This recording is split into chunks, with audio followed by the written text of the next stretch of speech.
they can't really do that. They can't show the good things about it because right now they're still doing the propaganda of people are running around in bushes, people are doing this, they're not high. So, you can't, have a Wakanda in China when China is literally right now undergoing, I mean, they're being kicked out of Africa left and right because of the actual slavery that they're still having right now, Mhm. the children that's in Africa. And Mhm. so a lot of times we also got to look at that. Why would I want people over here to think that there's great things there? Well, because we're still exploiting them. We're still trying to, I mean, we still have, there's still commercials talking about feed the children for $1 a day if you do Yeah, this. So they how can they we have show the no greatness of problem. it? Yeah, they have no problem bringing up, starving Ethiopians. They don't realize that Nigeria has like fucking cities. You know what I'm saying? Cities. There are cities there. Mhm. They have. Listen. I talk shit about Netflix, but one of the things I started watching was Brothers of Johannesburg or Joburg or Johannesburg, something like that. It's a gangster flick. And these people aren't in the bush throwing spears and shit with bones in their nose. These motherfuckers are driving Maybachs and shit. So the cognitive dissonance you have to believe in your heart and tell your kids, yeah, Africa's full of starving kids and they live in huts and shit. And then, oh, look, these people have cars. And they're not 5,000 to a fucking car, and it's not a busted down Toyota. These motherfuckers drive better cars than you. Plus, if you look at Nigerian women, especially Nigerian women in the United States, Black women are now the most educated in this Mm-hmm. country. They Yep. are led by Nigerian women. I mean, they Yes. are into their education. I mean, they study. They want to, especially when they come over here, they want to make it. They want to get to the next level. So Yes. you are right. They don't want to see us succeed because you have to be afraid of an educated Black person. That We've I always keep been telling. afraid. Yes, I keep explaining to people and I put it in the show notes from last week. I will continue to say it. The vanguard of Black consciousness, the vanguard of Black education, the vanguard of the Black family, the vanguard of Blackness in whole is a Black woman. Now, I have gone on record and I will continue to go on record. You can love, honor, protect, and defend Black women, whether you're with one or not. But to try to minimize that, that's some old patriarchy shit. I'm sorry. Regardless of what anybody wants to say, yes, Black communities are matriarchal. There's a reason for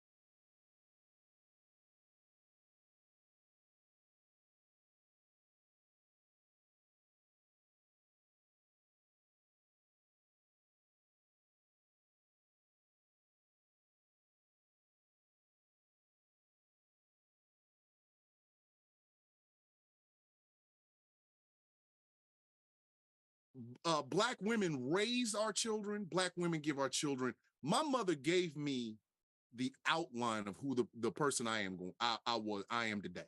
My mother gave me that out. And I would never turn my back on that. I can't.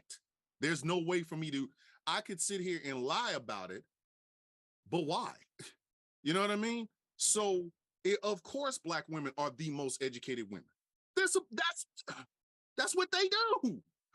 The Black women are the ones that if the guide rails are here,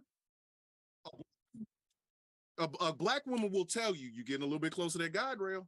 Hey, you see that rail over there? Don't do that. Hey, see this rail over here? Don't do that.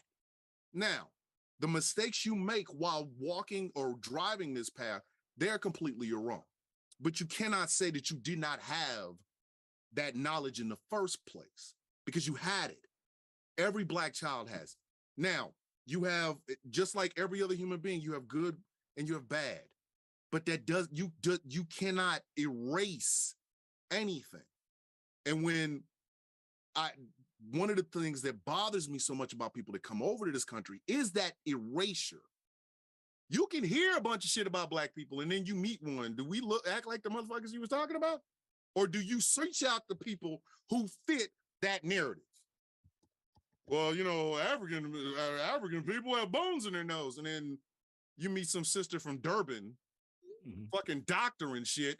She ain't got a bone anywhere except in her body. She's the one. You also have to look at the stereotypes that have been, you know, the propaganda that which Hollywood also, you know, enforce, that you have, you know, that here we are. I mean, look at Tarzan, you know, and you know, he's going into the jungle, you know, with the chimp and swinging from tree to tree. Here are these African natives dressed like whatever, and you know, stupid and dumb and what have you, and you know, so that's why I say, you know, I try to look at the whole, because but that's the thing. I would like to see more communities of color, regardless. I would like to see them more in tune with each other. I said before, we don't all have to have the same fucking goals. At the end of the day, the same Hollywood that puts out hood films with gangster Negroes put out films where Jewish people are money hungry. They put out movies where Mexicans are rapists and drug heads. They put out movies where the gay best friend that's all he'll ever be. He's flamboyant, and oh my God. They all put out that same propaganda. The only ones that look good in this are white men. That's it. So I don't have to be gay. Okay, now y'all can hear me. To see, cool. That's not a proper representation of gay people. I don't have to be Chinese to say that's not a proper representation of Chinese. Y'all can hear me, correct? I would think they would think the same thing about us. I'm starting to see my stuff in the bottom right now. I don't have to be black to say that's a fucking stereotype. It noped out for no reason. I don't know. I know some black men, they don't act like that. Like, what? How hard is this? And it takes years of deprogramming that bullshit in your head before you understand it. I told everybody the moment I got out of the military, I was deprogramming everything I'd ever known for 50 fucking years. And I have been on a journey doing that. It has been ugly. It has been unpleasant. I have fought that shit hard. I have looked myself in the mirror like, no, this isn't true. It is. But if you're programmed years and years and years and hundreds and centuries, whatever, to see a certain group of people a certain way, and to say that this person's good, this person's bad, just like the whole black doll, white doll thing. You know, and you look at it, it takes someone like Jane Elliott, who is pretty much hated by a lot of white people. Oh God, she's hated by a bunch of white people. You know, they can't stand that damn woman. Here's this white woman for 50 years been going around basically telling white people that you all are a bunch of racists. Okay. You know, and she lays it out. I apologize for that. It took me so long to realize that y'all couldn't hear me. It's like they are so, it's not so much as I don't think their power, it's like so much as, oh my God, if we admit this, we're going to lose this generational wealth that we stole. Yep. We're not going to have. Well, you know, Jane Elliott's starting to be hated by other groups too. Yeah, she is. Which again does not make any sense. Why? Right. Like, well, right now, the indigenous community has a bone to pick with her about her comments that she said about black people being here and all this other stuff. And I think she needs to clean a lot of that up the way she did it. But she does. She does. Because, you know, and people they're taking these sound bites away from what she says and saying now that she's partaking in indigenous erasure because of how she said it. So, I mean, you know, but, you know, like I said, but there's nobody, there's nobody that comes without flaws. The only person you really think about is Carter G. Woodson. But everybody, even all our great patrons have some type of flaw. Maybe not. Maybe there's no flaw in Harriet Tubman. I can't give no flaw in her. Well, everybody has flaws because we're humans and we're not perfect. Well, I mean, like, I'm talking about something that people could really nitpick and really, Right. Right. If they put you want out to, there. they're going to find a reason. If they want to, they're will. going to find a reason why. I'm going to say something one day is going to piss off one community and it's going to big up another one. I already know. And the thing I've is, already pissed off people. shit, exactly. I didn't piss. Listen, if if comments was dynamite, I'd be dead already. But I understand that. It's cool. I get it. The process is not supposed to be pretty. The process, however, is supposed to be correct. At the end of it, you're supposed to balance out. I really wish they could see me when I whatever it talk. is that you started off with where you are right now, and continue the journey. I don't expect, like I said, I don't expect perfection out of anybody. My heroes have failed me. My idols have fucked up. But did they correct the turn? If they didn't, then you're no longer an idol. If you did, you didn't do anything but show me humanity comes in all shapes and sizes. Everybody is human in some way, shape, form, or fashion. You didn't end my admiration of you. You simply enhanced it. But you have to be willing to make that fucking turn. That's the only thing. You have to be willing to make that fucking turn. All right, we got. You have 30 seconds, and good evening, Jay. Jay. Oh, good evening. Good evening, young brother. It's unfortunate that you guys can't see me because I'm currently, like, my camera can't do two things at the same time, which is annoying, but yeah. Bro, do you, man. Do you. We can hear you, and that's good enough. Okay. Look, it's just an honor to have you on here, man. I'm stoked to have you on here right now. Thank you. I appreciate it. All right, everybody get your F's out. Make sure you remember radio. All right, here we go. Ladies and gentlemen, if you thought Black History the first 3 weeks was great, then you're going to love this show right now. Oh, what the hell is going on here? All right, come on. There it is, I think. No, it's not. Oh. What's up, J. Will? How you doing? What's up? I'm doing good. Thank you guys for having me. All right, let me try this one more time. Ladies and gentlemen, if you thought the past 3 weeks were fantastic, you should love the ending. Welcome to another thrilling episode of The Villain's View on Hot101.net and streaming exclusively on Ghost Claw Productions. My name is Thomas Bishop. I am known as The Villain. I am joined by my regular co-host, Mr. Joker. Mr. Joker, say hello to the people, please. Good evening, ladies and gentlemen. As I always state, I'm tired of watching the minority being killed by police on a frequent basis. ACAB. I'm truly happy to be in this show this week. I've been following everyone in here since the beginning of my TikTok journey, and I'm just in a star-studded cast right now, and I'm happy about it. So let's get this going. Okay. Unfortunately, our sister Victoria will not be joining us this evening. She's under the weather, but we wish her the best. And we are joined by, first and foremost, I'm gonna start with her. We are joined by Solid Blue Sister.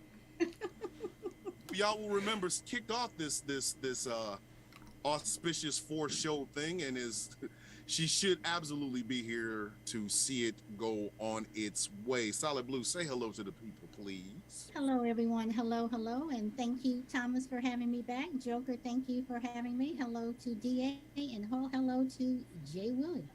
All right, we are also joined by the one and the only Mr. DA Select, who also was the one that kicked off our Black History shows, and he should be here to watch the ending. Brother DA, how are you doing this evening? Well, I mean, everything's wild. I mean, everything's been wild this weekend, but the Black Cabinet is going to be here representing, you know what I'm saying? Friendly Differences, the podcast representing. But yeah, this is great. Y'all know how I feel about Black history, and I can't wait to kick this off. Plus, I get to see my friend Jay Will again, so this is going to be awesome. Oh, yes. And we are joined by, if I had to give this show a name, it would be, and I've said it, Black History in the Future. And we are joined by the person I consider to be the future of Black history. This young man, since the moment I seen him, has been impressing the ever-loving hell out of me. I wish I had as much understanding and self-awareness at his age that he does. Ladies and gentlemen, for the first time on this show, I would like to introduce you to one Mr. jwilliamj. J. Will, say hello to the people, please. Hello, everybody. Thank you for that introduction. I don't think I'm even like worthy of that, but I very much appreciate it. Okay. You more than are, sir. You're more. Come on. Listen, you are way more than worthy, and that is what the topic is this evening. Now, over the past 4 weeks, we have been doing Black History Month shows. We started off with the Friendly Differences podcast, which is Solid Blue Sister and DA Select. We had the one and only Duet Ninja. We had the one and only What Jay Said, and we are finishing off with one J. William J. But let me explain to you why we talk Black history in the future. Because right now, Black history is under attack, ladies and gentlemen. Do not act like it is not. Right now, we have a Build-A-Bear blockhead governor down in the state of Florida who seems to believe it is perfectly okay to tell Black folks, hey, you know your history that's actually part of American history? Yeah, we don't need that for any AP classes. We have people that are running away from books like Beloved, The Color Purple, I Know Why the Caged Bird Sings. We have people that are running away from Black history. Right. And I have told people, I'm old. I ain't even gonna try to front. I'm old. I got bad knees. I got a bad back. I'm old. Okay. So my days of being the vanguard in the front of this, you know, eventually I'm gonna grow old and I ain't gonna be able to do any of this. But we have people like J. Will J. who will be leading the charge. So I'm gonna start this off with J. Will. Tell me, what is it that made, because everybody wants to know, how the hell did you get to be where you are, man? How did you become so, tell me about your background. How did you become so self-aware? I need to know this myself. So like for me, it kind of, I think I always had an interest in politics, at least in some way, shape, or form, because my dad was, he would always be watching something that had to do with politics on TV. But I really didn't have much of a interest in doing anything political until after 2016, because I was just kind of in this world. I don't remember what grade I was in. I was in middle school, but I would see it, and it was kind of just this shock around me, because everyone was under the impression that obviously Hillary would win, obviously Trump was going to lose or whatever, and that did not happen. So so when that happened, I just kind of found myself like, and there was a time in place, I think, before that election happened, where I would consider myself more on the right, where I'd watch like traditional, like, feminist-owned compilations or something, because that's like what, and it's sad to see grown men still watching that when I was watching that, like, but that's besides the point. I basically was on this trajectory, and then after that, I don't know if it was just like something in it just made me like really like entertained or into everything, but I really wanted to hear a bunch of perspectives and see where I could go with it. And I started forming like a lot of my takes that I have today, like at least the baseline of it, when I started understanding the complex nature of like everything that's going on. And then I didn't really end up doing anything about it until around 2020, when I first decided to start like making political content on TikTok. And I guess just through that, I've like furthered my knowledge, talked to people, debated people, reading a lot of things or whatever. And it's just like, it's a lot of it is, it's never anything is black and white, but there's so much information out there that's like, it's shocking to me how many people will acknowledge or refuse to acknowledge things like Black history being under attack and everything, when it's so evident. And that's kind of like what my thing that I try to accomplish with every video is just like take these things that a lot of people feel are up for debate and just like present you like, this is the evidence that is out here, so like you can decide at this point. But a lot of people just aren't informed, and that's kind of what I try to do. Yeah, I have to ask this question real quick. Are we go ahead, because I debate with Candace Owens? Are we ever gonna get? Absolutely not. She would never. Like I was surprised that she acknowledged it, because I saw consciously posted my video and it started going crazy. Basically, when she had took a picture with Kanye West, for those who don't know, about the whole White Lives Matter thing, and then she tried to justify it on a show later, and then I basically responded to the clip that they posted on the Daily Wire for that, and it went viral like everywhere. And then she responds in the mentions, like, or whatever, and she's like, "Oh, I just watched this video. It didn't make any sense. I will be responding." And I was like, "Okay, cool. We can have some dialogue." She never did it to this day. That was in October. So, She won't. yeah, never. She's not gonna do that. That's gonna be a fight that she can't win. Yeah, that would affect her She's gonna get profits somebody- too, and that's not a good look for them. So, I'm gonna ask the panel, what do you guys see as the biggest hindrance to Black history? And I'll start with Solid Blue. Yes, Joker, we will acknowledge that there are 5 people on this panel this evening, and there's only one white person, and that would be Joker. So Joker does not identify as white. He identifies as, I don't know, Scandinavian. I don't know. No, I identify as a problem. That's it. Exactly. So Solid Blue, what is the biggest hindrance besides white people? Because we understand there's white people. What are one of the other biggest hindrances to America finally, dealing, not just reliving Black history, but actually celebrating it? What is one of the biggest hindrances? Failure to accept the acceptance, or even, I want to say truth, but I would say the acceptance more. Okay. You have a country that, as you said earlier, we're the beacon on the hill. Please send us your this and your masses and whatever. And it's not like that. It's like when people are trying to come from Haiti over here, Mexico, whatever, wherever. It's like, unless you're a certain group or certain type, like, why are all these Ukrainians able to come over here? They look more, because they favor white America as opposed to Haitians or even Mexicans. They do. So it's an acceptance thing. But when you look at the acceptance thing, considering that Africa is the bedrock of civilization, we should be accepting you. Mm-hmm. I think that it's just the fact that you have a country that is so afraid of losing what they have.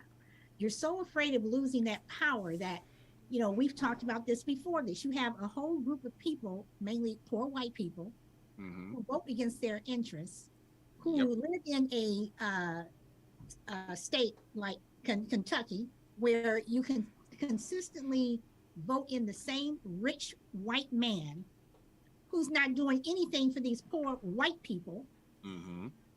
But, like Lyndon Johnson said, you give, what is it? You give the the poorest white man someone, if you can convince the poorest white man that he is better than the best Black man, he will not notice you picking his pockets. Give him something to look down upon.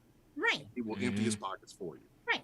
So and that's what they see, and that's what they've been, and it's interesting because you got me calling DeSantis Bill a blockhead. If I could not get sued by the Build-A-Bear corporations, that's exactly. I would put I would make a T-shirt where Ron DeSantis is shaped like a Lego, and his and I would call him Build-A-Bear blockhead. He always wants to say that the indoctrination. Not the indoctrination of white children. You need to talk about the indoctrination of white people. They're the ones that have been indoctrinated. Yes. So I think it's more of an acceptance. It's like, if once you guys just accept the fact that this is what happened, and then we can move on, just say, yes, I accept it, whether it was your great-granddaddy, because history repeats itself and we're repeating history. You cannot run from it because you're part of it. You're entwined in it. Yes. So, and I have always said, no matter where you go, you're going to trip over one of us.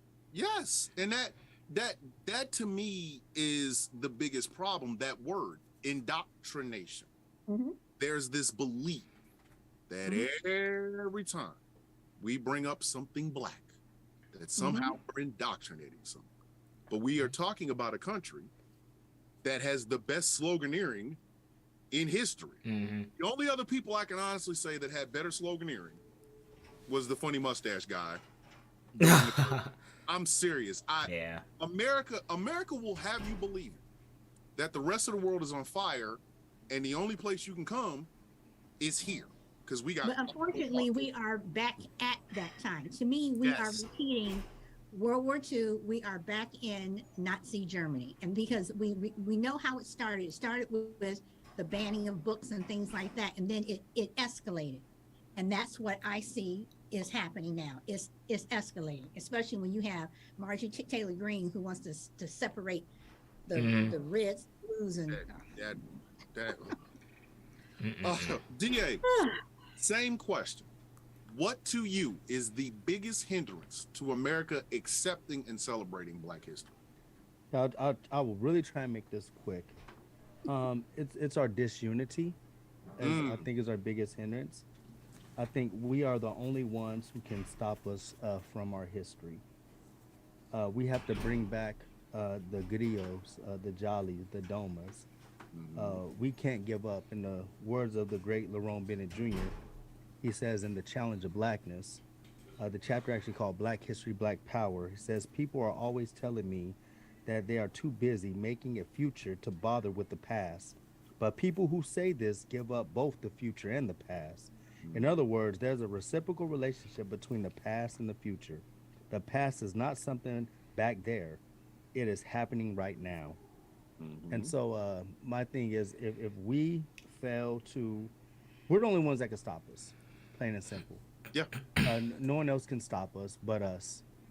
Because Black history, I mean, I'm sitting here looking at right now, looking at the AP, and just want to let everybody know, throw this plug in. You can download the African American Studies AP framework. You just go online and it's an open source. All you gotta do is type in AP African American Studies framework, and you can download what's been introduced and what's been passed and what they're fighting against. And the thing is, I'm glad that they made it open source, because now parents themselves can actually download this course study, and we can start having these conversations at the dinner table. We got to stop waiting for the school to miseducate them, and we can actually give them the real education. So the greatest threat to Black history is us wanting to losing our history and not fighting to make sure Black history remains. That is absolutely true. I read something, and J. Will, I'm gonna throw this at you. I read something the other day that said that there are more African Americans that are pulling their kids out of school, and they are homeschooling because they see how much hostility is going on when it comes to any discussions about Blackness, the history of Blackness, Black writers, Black authors, Black scholars, Black queers, and things of that nature. So, J. Will, I'm gonna ask you this question. Would you, let's say your mom and dad right now, they're looking at how the world is looking, and there's a 12-year-old J. Will J. right there. Your parents said, all right, enough is enough. We're not going to have you indoctrinated with this BS. We're going to pull you out of school. Would you do it? I think, I don't know. I feel like that's heavily dependent on location for me, because I think that while it is true that there's a lot of it's kind of weird, because the same people who use the phrase indoctrination are oftentimes, or are the same people who will disagree or not interact with anything that disagrees with their worldview simply because someone told them that it disagrees with their worldview, or they've been raised in a particular way. It's like, surely the more knowledge that's available to a person, the less likely they're able to be indoctrinated if you can see multiple different viewpoints. But if you're limiting the amount of viewpoints that one has, then it's like you by default are indoctrinating them into whatever's comfortable for you to believe, or else why would you ban whatever they could read or find out about? So I think personally, like from where I grew up or where my school, if they ever did anything like that, I would 100 billion% support getting pulled out, because it's like there's no way in which this thing was unless you can demonstrate to me with evidence the negative impact of this specific segment of education, then you removing it is just like purely unethical for me, because it's like you're deliberately shaping what future generations can be taught based on whatever political agenda you want to push right now, even though it's not based in any evidence. So I would 100% support that decision from my parents if that was the case in my area. But back to the bigger question of the biggest hindrance to Black history, I think that I think that one of them is this concept of people not recognizing their socialization, and that's a term that was kind of been taught to me recently in my sociology class, which, by the way, is taught by a Black woman professor with a PhD. Absolutely amazing. And she's my favorite teacher. So, but she has basically drilled into us this concept of socialization, where it's like it's affected by things like your media, your religion, your family, your government structure, and there's one other thing that I'm forgetting. But it's basically the way in which we're all raised and conditioned to believe certain things. And I feel like a lot of people nowadays, especially who are hesitant to want to talk about Black history or think it's just woke stuff, have been, in a way, throughout their entire lifetime, indoctrinated into certain beliefs about the world. And it's only once you start to question the very basis of things that you think that you know to be true is when you can get a broader understanding of all the things that you think you know. So a lot of people are very hesitant to do that because that takes a lot of self-reflection and being like, oh, maybe I don't know as much as I think I do. And nobody can really admit that for themselves a lot of the times in these areas where they think that taking books out of kindergarten is a solution to something. So I think that's probably one of the biggest things, and we need to acknowledge that socialization and fight to find evidence to support things that we believe instead of just believing them irrationally. I think I have to totally agree with you, because let's take it out of Blackness for just a second. Look at the indoctrination that is going on amongst parents who believe that story time with drag performers is where the grooming is happening. Yep. Oh my. Now, listen, for anybody who is unaware of what I'm about to say, listen very closely. There have been drag story times since before Donald Trump walked into the White House. It was, it like literally, Donald Trump walked into the White House. We're talking literally, when did this start? All right, somebody got an echo in there, and I hear. I'm sorry, I was answering somebody on Facebook. It's cool. It's cool. But it started, and I don't know who came up with this idea. I don't. But it is one of the most brilliant ideas you can possibly think of to get kids to want to read. Because you have books, you have libraries filled with them. Kids love reading, but they like excitement. They love they want to relive the books. I'm sorry, when I was a kid, don't get me wrong, I started reading, I walked into kindergarten reading better than some sixth graders. So to impress me, you want to read Green Eggs and Ham, you get somebody who acts that out. I was very active. So when I read active words. When I see the exclamation point, I'm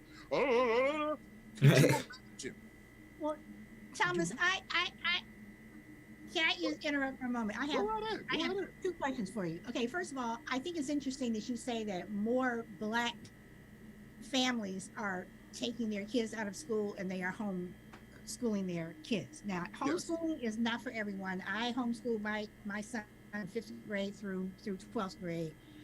Now he's getting his master's. I'm extremely proud of him. But don't you think this is a two-part question.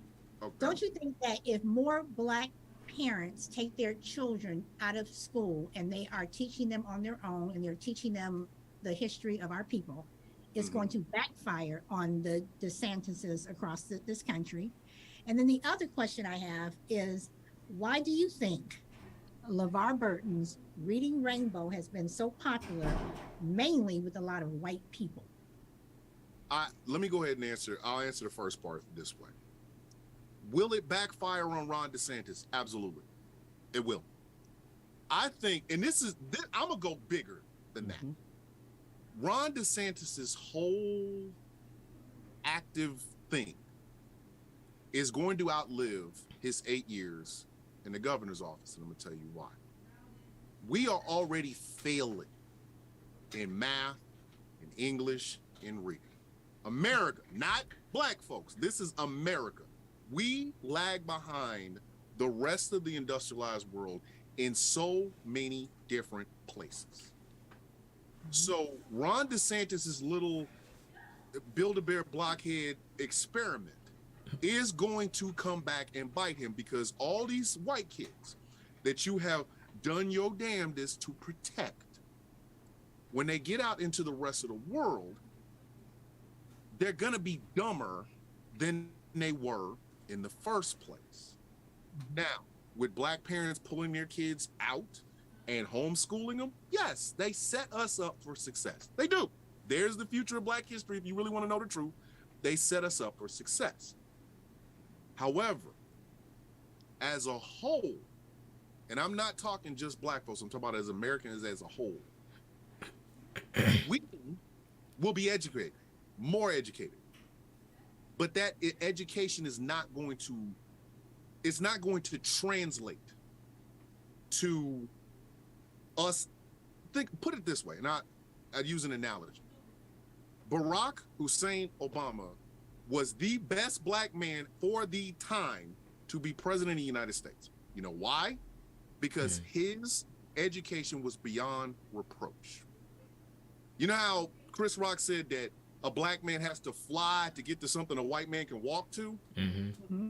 Barack Obama had Namor's wings on his feet. That's how I look at it. He flew. You could not, white men could get mad at him because he's black, but you cannot argue with that man's education. There can be 1,000 Barack Obamas with homeschooled black adults, homeschooling their children and getting them educated. But here's the thing. Ron DeSantis' little experiment, number one, is not staying in Florida. If Florida was an island by itself and he did this and these people had to come over here like on a shuttle, we could turn them away at the border. You too stupid. Your IQ is lower. Your IQ is lower than your shoe size. You can't come over here. But he's doing it. These people are breeding and then they're moving. So what happens is, the dumber these people get, the worse it's going to eventually end up being for all of us. Because, like I said, Barack Obama's education was beyond reproach, and they still did it. Think about this. We elected one of the most highly intelligent, well-spoken, well-thoughtful Christian father, husband in American history, and they replaced him with Donald Trump. That's them in the but we've always been. We have, but in the time of social media, in the time of 24-hour news, in the time of a global world where everything is connected, you know, a lot of us have fame right now because of a Chinese app. Right now, a lot of people know us because of a Chinese app. We have cell phones made in China. We have cars made in Mexico. We have all of these things. We have a global world.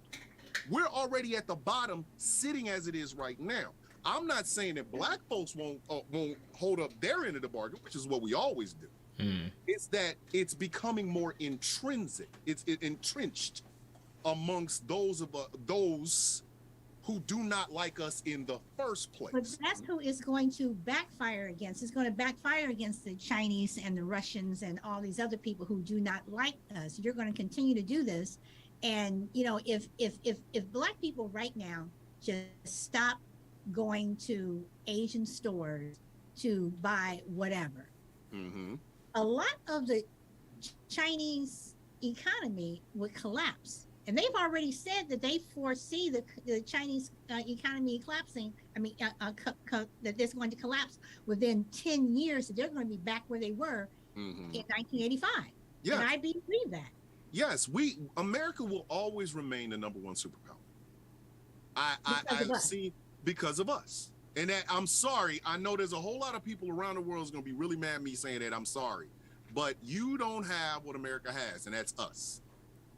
We being black folks, I'm talking about black Africans, African Americans here, we bear the burden or the responsibility, depending on how you look at it, of being America's conscience. We always have been, and we always will be. We are America's conscience. It's the reason you can see 100 black men and 100 black women talking revolution, talking being good to themselves, looking out for the community, and you can find a Candace Owens and she sticks out. The reason she does is because black people in America have always been America's conscience. The problem is that conscience is being overtaken by people like Ron DeSantis. They don't like that. Now, will that still make us a superpower? Yes. But look at what we're going to eventually end up facing. Like I told y'all, I'm old. I'm an old black man, right? DA selects older. Solid Blue Sister, I ain't calling you old. Just saying you're not old. You're whatever. I am a boomer, but I am not old. Okay. But it's like our fight ends at the grave. Jay William is the future. And for everything that Jay Will is learning, everything Jay Will is learning up to, he's going to be the Obama. He's going to be the next Obama or the next Hakeem Jeffries or what have you. But we're making more Donald Trumps and Ron DeSantis in the process. And do you think so, or you just think those people are just getting more? No. More. Do you know where? Do you economically? Do you know where we rank in most educated people? Where? 21st. We're not even in the top 20 most educated people. Yeah. Of country with the most educated people. We're 21st in most educated people. Now think about it. And it's continually falling even more. We are making dumber Americans. We have people, I made a video about this today. We have people who sat in Dealey Plaza waiting for a man who caught a bullet in his face in 1963 come out of the grave, along with his son who caught a plane crash in 99, to anoint Donald Trump as anoint, not elect, but anoint Donald Trump as president. These people are breeding. And that, to me, that's the scariest. Build-A-Bear is going to be Build-A-Bear. He's a blockhead. Me and Ron DeSantis go back and forth. I beat him to death. It's the kids of Ron DeSantis. It's the spawn of Ron DeSantis's what's the word I'm looking for? Policies that are the fear. That's where we can homeschool our children and we can have the most intelligent black children walking on this country, but they have to go out in this world with the cast-offs of Ron DeSantis's policies. And those children are scary because they're learning America's the greatest country on earth and Donald Trump's the greatest president. Black lives don't matter because all lives matter. They're learning that Q sent us and that little children are being sent away in Mayfair sheds to Jeffrey Epstein's island, where Hillary Clinton, Bill Clinton, and any liberal that they don't like is bathing these babies in blood and in bathing in them. Oh, and here's jwilliamj. Here he is. Like literally, at some point, our black folks are going to become cynical about helping America. That's the scary part. Yeah. Black folks are going to become very, very cynical about doing anything for this country. Now, if we were talking about an economic superpower that we were in charge of, hey, you got to do your part. My daughter is 18 and has autism. She'd have to do her part. We're not talking about that. We're talking about a country that is holding on to the white supremacy like a blanket. And it doesn't matter. I want to see Black history be something that we don't have people thinking that Lift Every Voice and Sing is competing with the national anthem. That When right the there- old white people need to shut their mouth and stop talking. Period. The old Well, when white do you think people that's need to gonna just go away. I feel like if I can input real quick, I think that there's a rising tide of like obviously like fascism, like an increased fascist tendency from people like Ron DeSantis, and we can see that. I think that a salute, like one of the things that we need to be vying for in order to like keep Black history like in America's conscious is I think that we need to combine like being like doing what we can in our communities, but I think we also need to have a very serious like focus on institutional power, because I think that like for the homeschool thing, while I think that at least some of it, if it's like portrayed in the correct way, I think some of it can like really bring an attention to like Black people genuinely feel uncomfortable learning in certain spaces now due as a direct result of these policies and everything.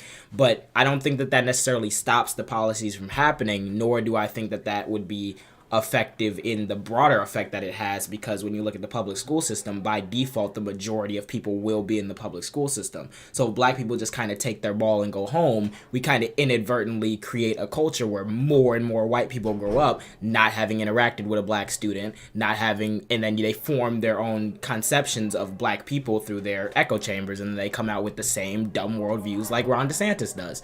So I think that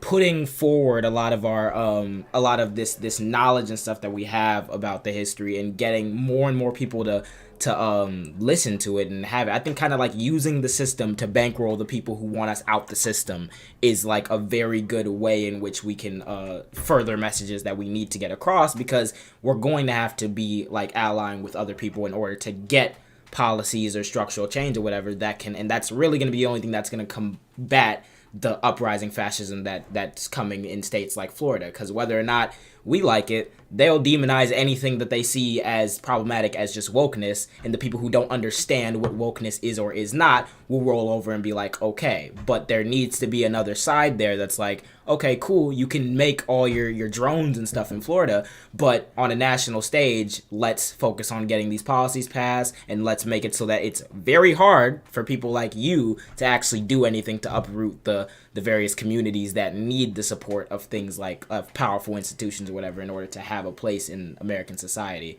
At least that's how I see it. Yes.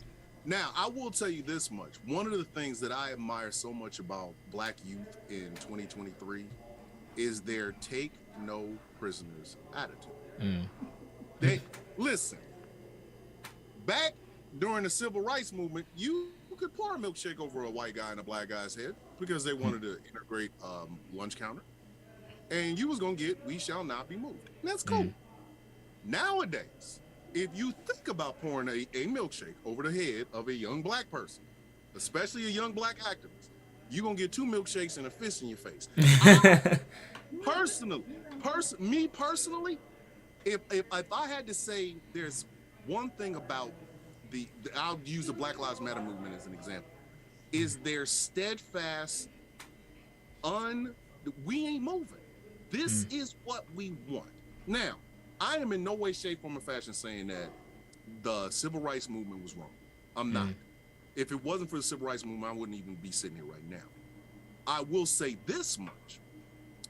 There's only so much you can take before you do what any natural, normal human being would do, which is react. And it is a testament to Dr. King and the members of the nonviolent civil rights movement that they were able to accomplish so much without being violent. Now, I am in no way, shape, form, or fashion saying that violence is always the thing that you need to do. But one of the things I love about Black youth today is they not having it. They're not.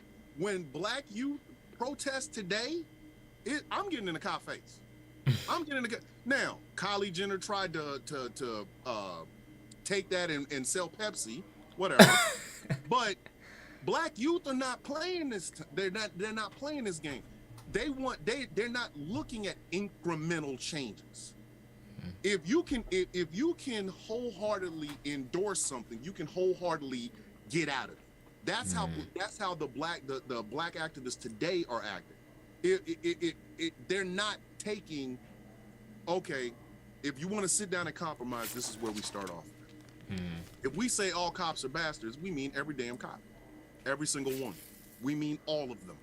So if you want to, if here's the change we want, get rid of qualified immunity. Well, some cops, no, we want you to get rid of qualified immunity. That's where they start off at. There's their starting point. Get rid of qualified immunity. Now, the other people come to the table. How about we decorate a police car for Black History Month? That's not that's really not what we asked for. Hey, we're gonna take the cop dog, the dog cartoon, the cop dog cartoon off the air. That's not what we asked for. We told you exactly what we wanted. We want you to get rid of qualified immunity. They're not moving on that. That to me is it does, like, literally, it does my heart good. My heart gets like 3 times the size when I see Black youth out there with signs that are antagonistic to police officers. That is beautiful to me, because we are living in a face. You know, you got to get in their face. You can't. It's not about well, we're just gonna sit in and pray. No, they actually are like, no, you can change this. If you made it, you can change it. They are not taking the here's some crumbs. Here's a day. Here's 2. No. And that to me is a beautiful thing.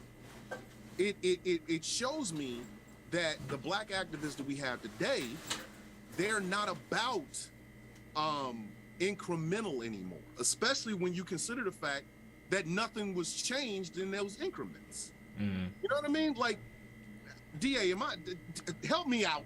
Help me out, DA. Help me out. Well,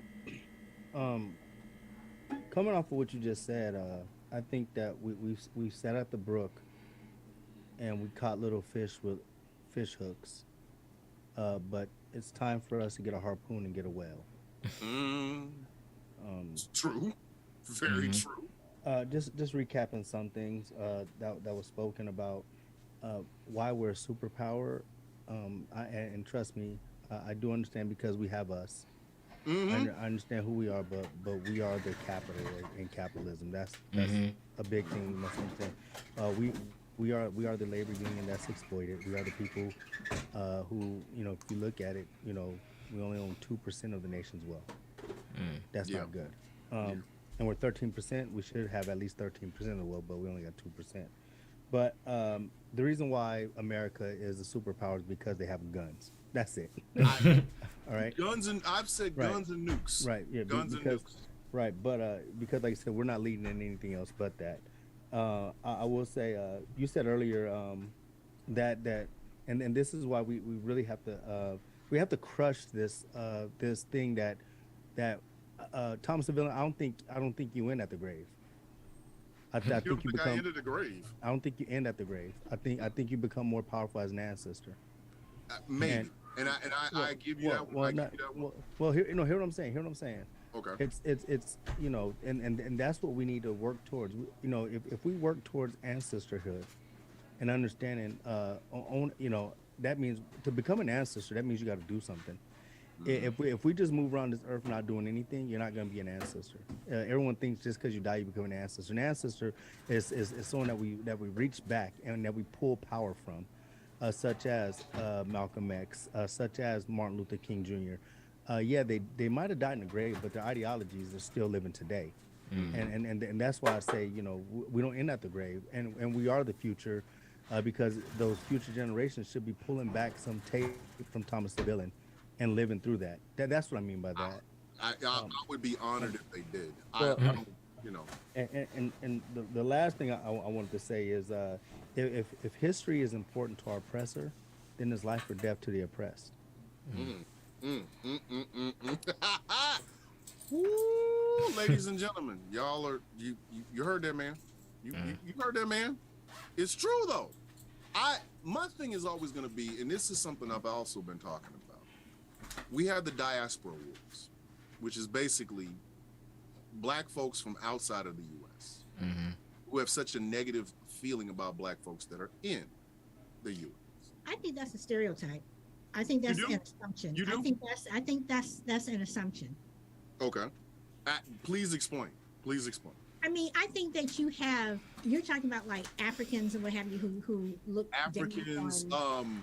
there's the British naturalized black woman that Don't get me started on him. We'll get to him. She's been all over TikTok talking about how the only national anthem that she recognizes is the regular national anthem. Even though I said there, and I went and looked at it the other day, there were 5 of them. Yeah. National anthem, the one that we sing right now, the one that everybody got all over in their feelings about when Colin Kaepernick was taking a knee. There's been 5 versions of that damn. There's the Star Spangled Banner. There's America the Beautiful, My Country 'Tis of Thee. There's 5 national anthems, and here you have this British black woman who is a naturalized citizen, who says that, well, you know, I don't. We have the black national anthem, as if that's a bad thing. Mm-hmm. You know, it's I can feel the disgust in her voice when you say it. Yeah, I can feel it. Like, that's what I mean by the diaspora. We have a lot of black people outside of the U.S. that have been. Yeah. I don't know if indoctrinated is the right word, though. I feel like I can speak to it a little bit because I know like half of my family is Liberian because my dad is from Liberia. So I think that, and you can see it like sometimes within the family, there are certain things that is just like, there are certain negative views on like black culture that come from a perspective of somebody who's not like, who like considers themselves like otherized from the black people in America. And I think that isn't just a product of like, I don't think that's a product of people who are just like, oh, I don't like these people. I think that's a product of how we are viewed due to the things that like things like the American government or institutions in America have portrayed about us. And I feel like a lot of that, again, is the same way, like you guys were mentioning before, where it's like a lot of people in America just think all black people in Africa like live in huts, or a lot of people think that everyone in Africa is like black. Like when I say that, I mean like there's this thing where they're like, oh, black people sold themselves into slavery. Like you hear that all the time,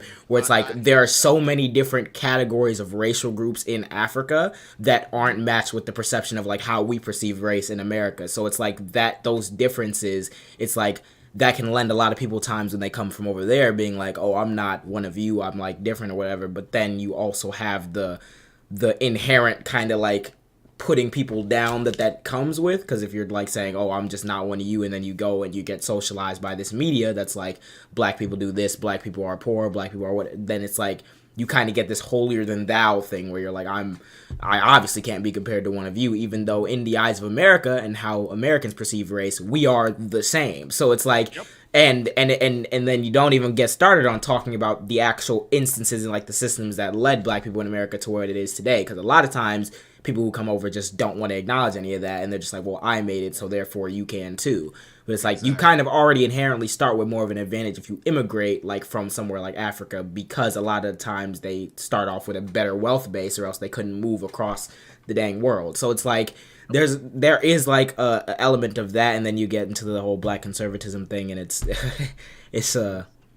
it's something else. Black people, I mean, we are just a complicated race. There's so many things, and we have so many layers that we have to sort through. And I truly believe that we're the only people on earth that have to sort through all of these different layers. I mean, you have your Latinos, and you have your Asians and stuff like this. But I think that Black America, you know, whether you're coming from Africa, wherever you're from, as long as you're Black, you have this skin, we're complicated because we have such, the history is just so complicated, you know. And James Baldwin said, the most dangerous creation of any society is the man who has nothing to lose. I am a huge James Baldwin fan, and he's absolutely right, because when it comes down to it, we don't have anything to lose. Y'all already hate us. So it doesn't matter if we're the most educated Liberian, Nigerian, American, you know, Black American, whatever. They do not like us. At the end of the day, we're all in the same boat. Yes.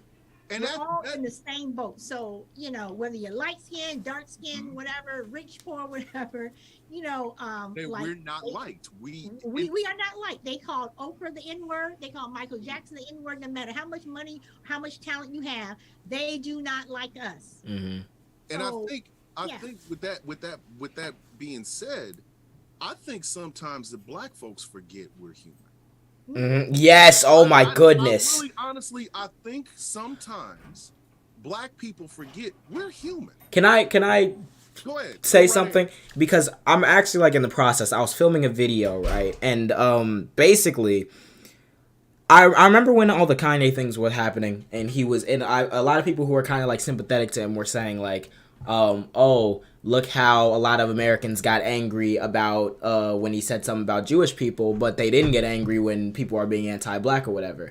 And it's like, that's a fair point, but you have to realize why that is. The reason why is because oftentimes a lot of people bringing up that argument also dehumanize black people to the same extent American society does. So I was filming a video where I was scrolling through TikTok one day and I saw this clip from The Hate U Give.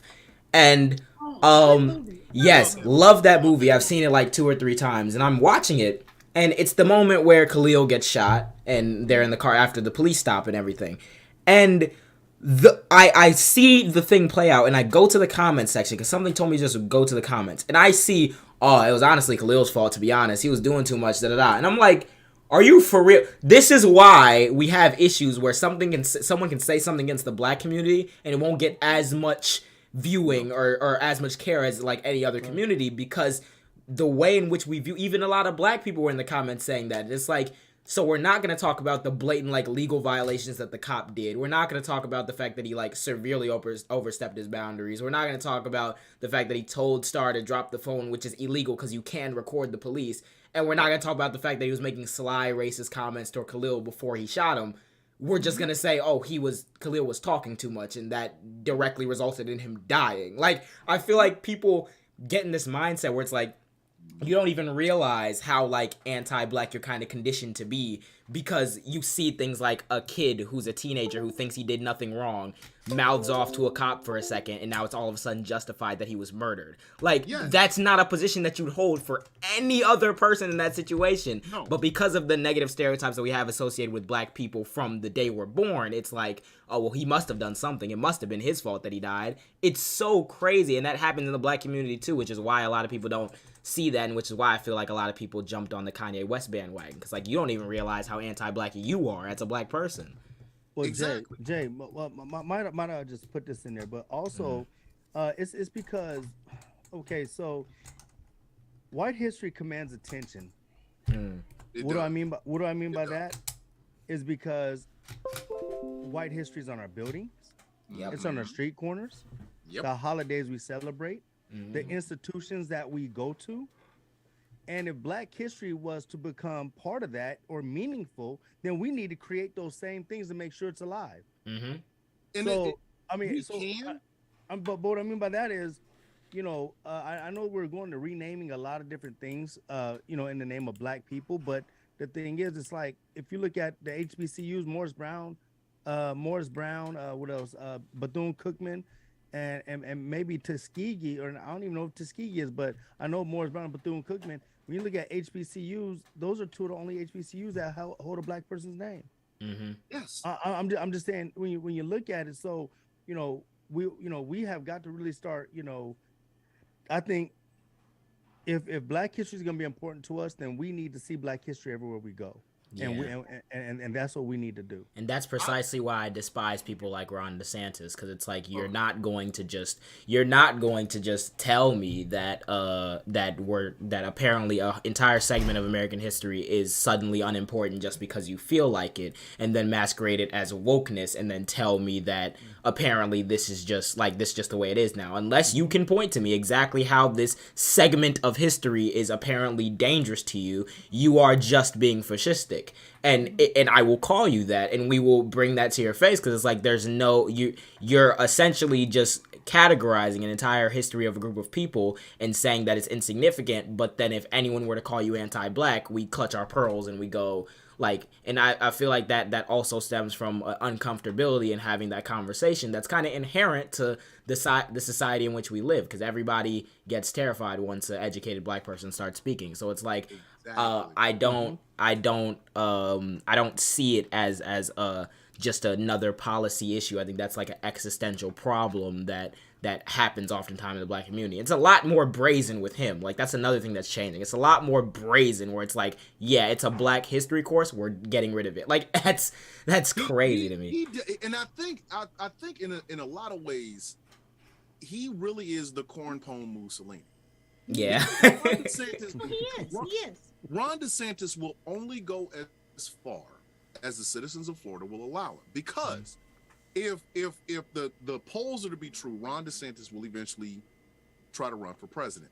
None of the crap that he is doing right now will play any place other than the state of Florida, maybe Texas, maybe, because even some of the paths that Ron is taking, Greg Abbott ain't gonna do. It's not gonna happen because it's not going to work. So he's only going to go as far as Florida will allow it. The problem with what Ron DeSantis is doing is it's an echo chamber. The entire state is one big echo chamber. Because there are some blue areas. There are some blue Democratic areas in Florida. But those areas are outnumbered. But you know what the problem with Florida is? I'm just gonna say it. I'm just gonna come out and say it. It's the Cubans. It's the Cubans. They are the most indoctrinated, thinking they're socialism thing, thinking that they're white people. I take no offense to that. I mean, Cubans are the problem with Florida. You deal with them, Florida will be blue. And when you look at the redistricting that they had done and everything else like that, Miami-Dade County went from a blue county in the last 2 elections to a red county because of exactly the Cuban. Now here's the thing about our the Cubans in Florida. And I don't know where they got that from. I think I know. The part I actually served. I served with a New Yorker who was of Cuban descent. He's as black as I am. Black as I am. But he was telling me how other Cubans dislike him because of the color of his skin. And I asked him one time, I'm like, how? I'm like, but how? And he said, they have colorism in the Cuban community, almost as bad, if not worse, than the black community. And I had to sit with that. I really had to sit with that, like, color. So you believe that because your color, the color of your skin is fair, that somehow that puts you closer to whiteness.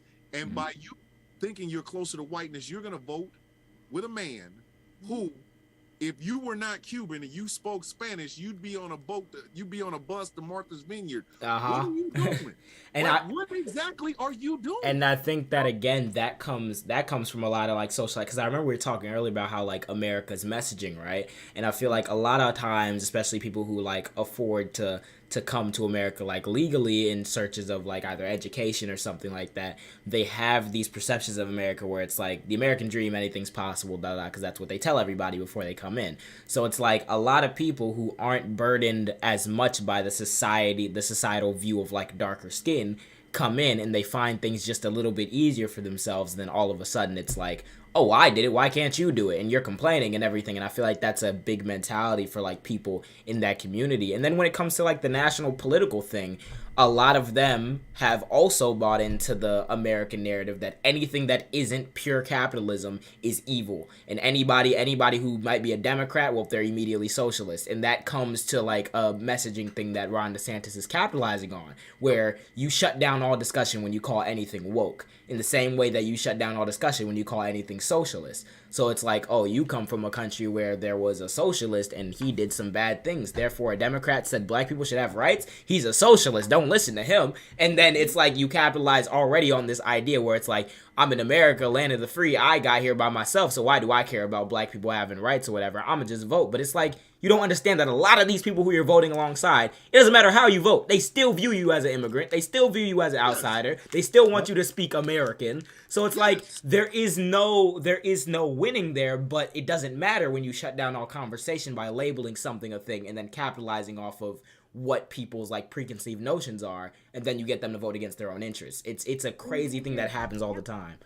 I knew something was. I knew there was going to be a problem when Nikki Haley announced her presidency or candidacy, right? She said America's not a racist country, and the very first thing I thought was, Nikki, if America's not racist, why are you running as Nikki Haley and not your original birth? Well, first of all, if America's not a racist country, why do you have to say that? Exactly. Tim Scott said the same thing. And I asked him, Tim Scott said does that need to be If it's brought not a into the racist country, ether? why do you have to? Why do you have to say that? I saw a black Jamaican woman who got elected as a Republican, and she spent her entire acceptance speech talking about how America's totally not racist, as she completely tries to hide the patois that I can hear in her voice because my mother's Jamaican. Like, you're telling me to my face that America's not racist. Look, I did it. You did it. Not talking how you're supposed to talk, and not like, and hiding everything about yourself. That there's a reason why you had to do that.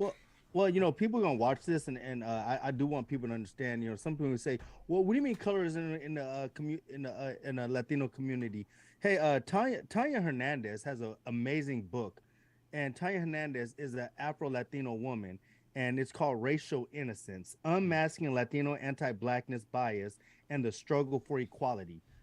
That's a book that I think people should check out because she really does talk about the different layers of the anti-blackness in the Latino community and talks about how that actually happens. So I'll flash it up here for you guys. It's called Racial Innocence. Once again, this is a wonderful book, unmasking Latino anti-blackness and bias in the Latino community, and she really does deal with those Latinos in Cuba and those in Florida, and even the ones that are now coming here in Texas. So I think that's very important that be studied because again, if you really want to look at a true, should I say, and this is why we need to learn history, because if you know who Arturo Schomburg is, who has a building up there in New York, one of the biggest buildings, Arturo Schomburg is an Afro-Latino man. He came from I believe his dad was the one who was Latino.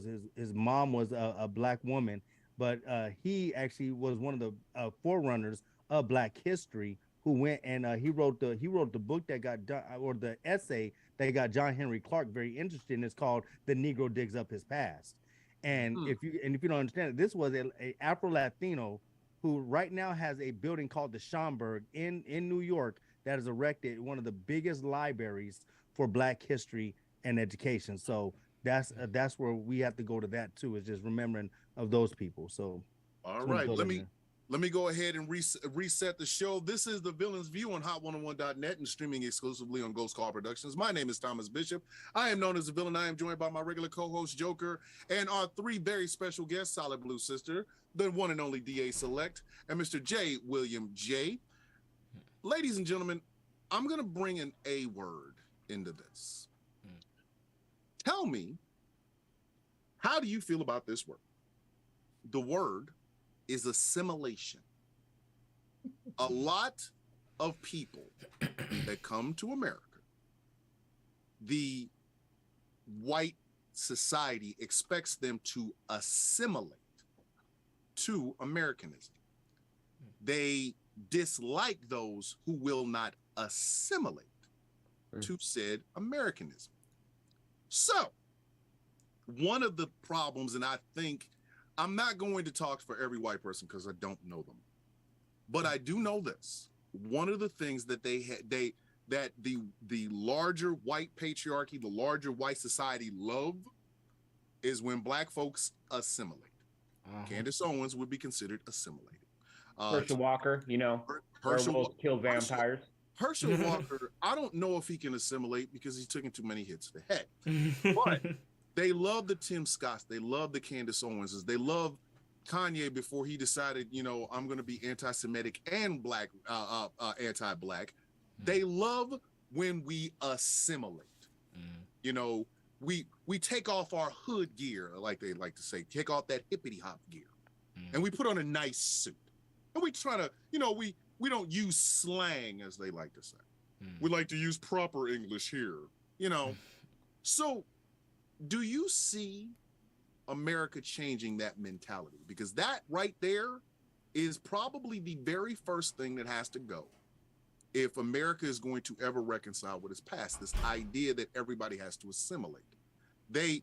I go back to the end of Jim Crow. I mean, not the end of Jim Crow, the end of the Civil War and the beginning of Reconstruction.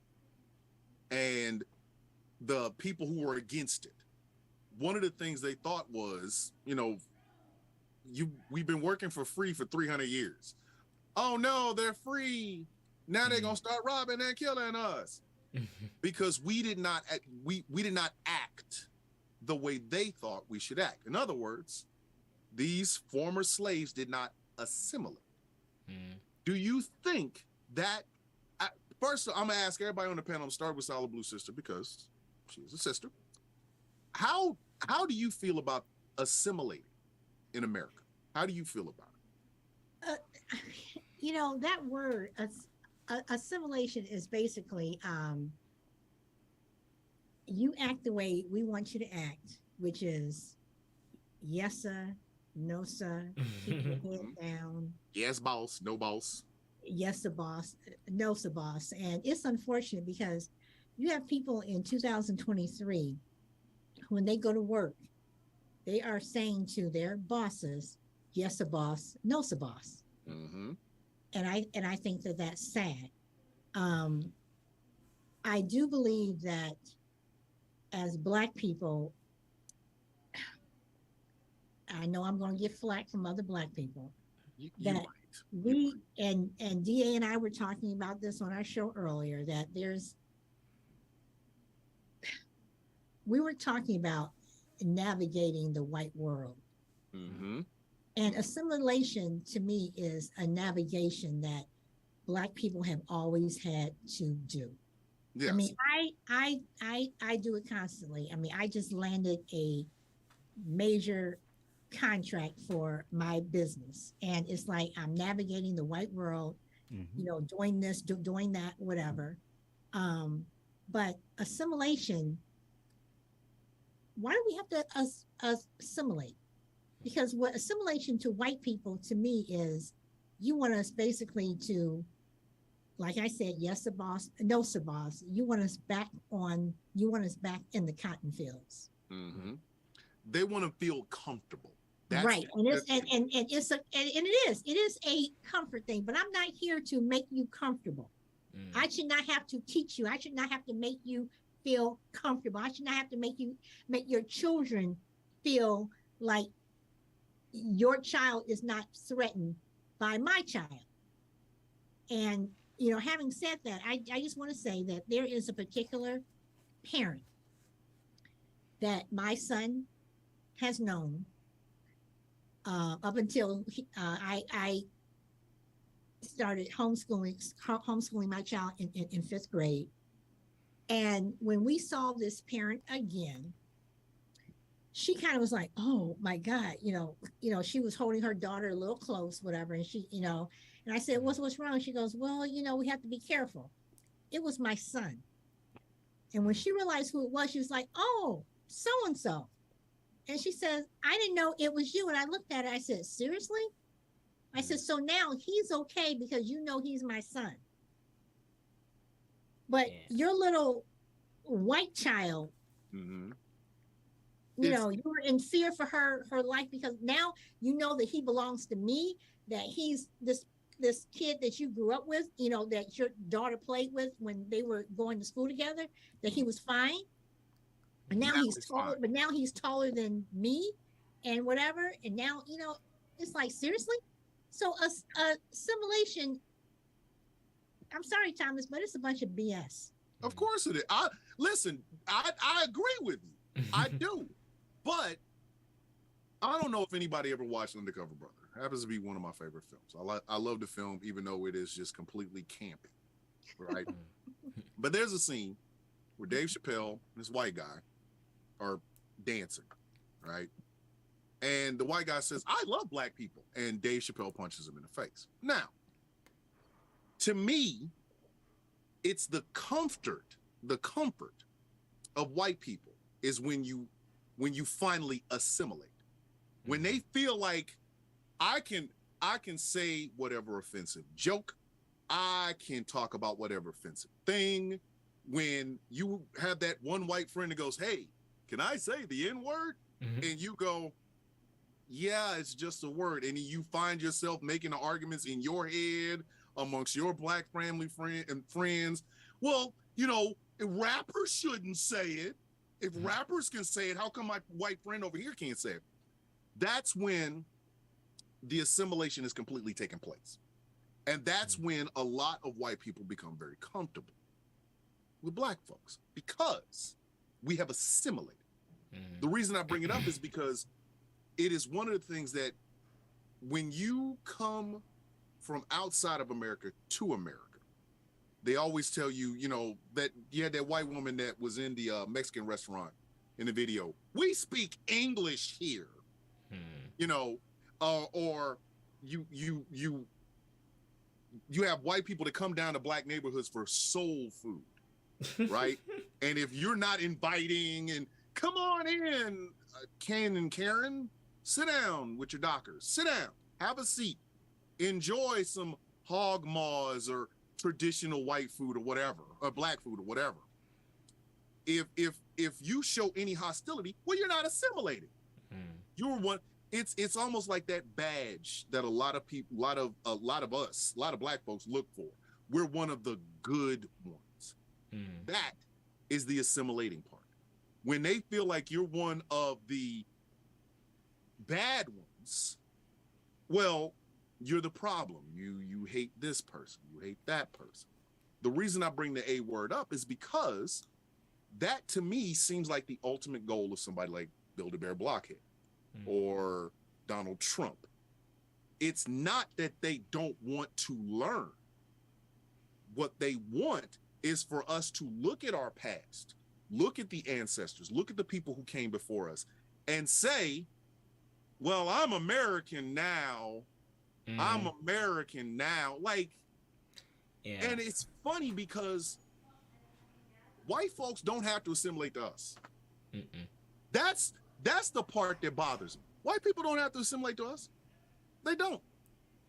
If you see a white person assimilating to black people, it's because they were forced to. You couldn't come in with misconceptions to a black community and be accepted. We're gonna hit you. You're gonna get hit in the mouth. Like, you will get punched in your face. You a white guy come down to the hood, you've been listening to hip hop for 20 years.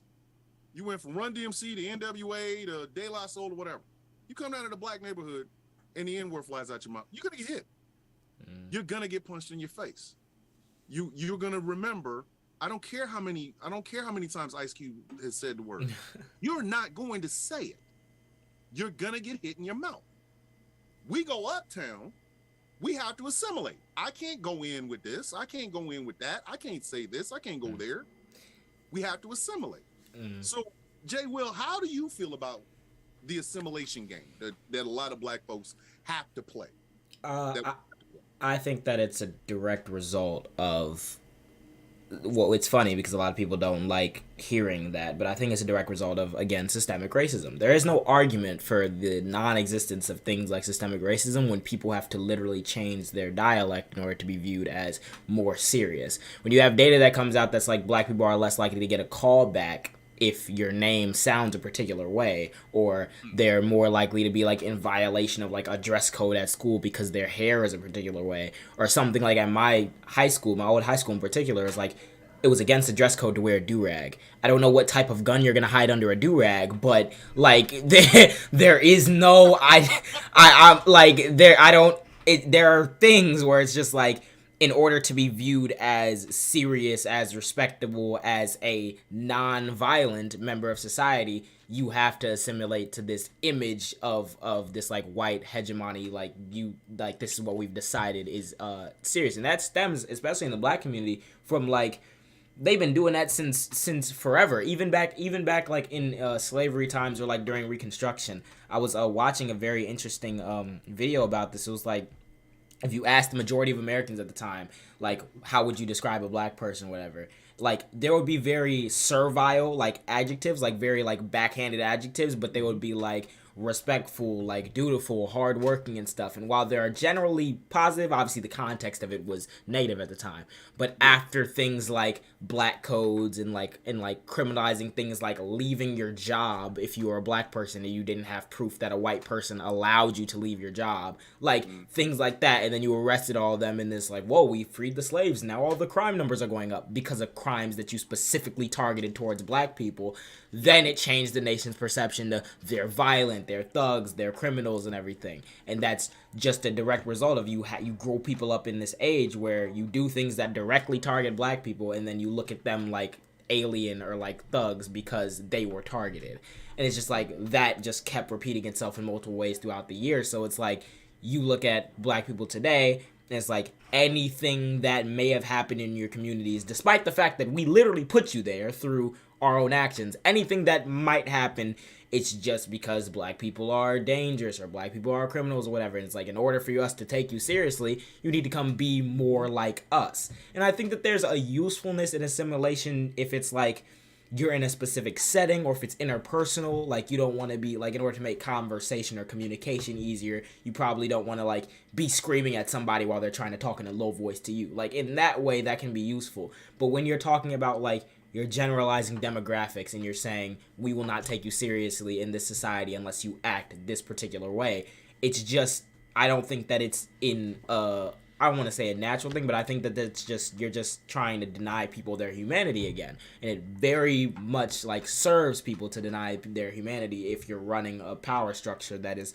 solely dependent on those people not having any power. Because the moment that white people do like assimilate to black people, or we get rid of this concept and everything, and people are just living the way they want to live, there's significantly less social power in expecting people to do a certain way. So anything that you can't go with policy, you have that social pressure of, well, they're not going to do this because it would make them seem like an outsider. But as soon as you get rid of that, it's like there really is nothing else for you to pull upon. So they'll do everything to enforce that, to make sure that the average person, even if they don't want to like be a revolutionary, the average person isn't going to go out there and talk in AAVE to like a manager or something. Because it's like, that's just kind of the way we set it up. And through that downstream of thing, their kids believe that they can't do that. And then their kids believe that, and you complete a cycle where it's like they will never get anything done as long as we have this concept of you are otherized if you're just being yourself. Yeah, exactly. We tend to find a way to separate this ideal of what American is, or what adult is, or things of that nature, and we kind of contextualize it along with race, because they did it back in the day. That's how the missionaries did it. We're going over here to Christianize these poor Africans who are living in such horrible conditions, and we're bringing the word of God to them. It's like you wanted assimilation is what you want. So I still love the old Indian proverb. Well, I don't know if it was a proverb. I think it was an Indian indigenous person that said it. When the white man came, we had the land, they had a book. Then they gave us the Bible, and we had the Bible and they had the land. And the boarding schools and stuff. Yeah. So what you end up doing is, if you can otherize something, you can disrespect it. If you can otherize something, you do not have to look at it. You don't even have to look at it humanely.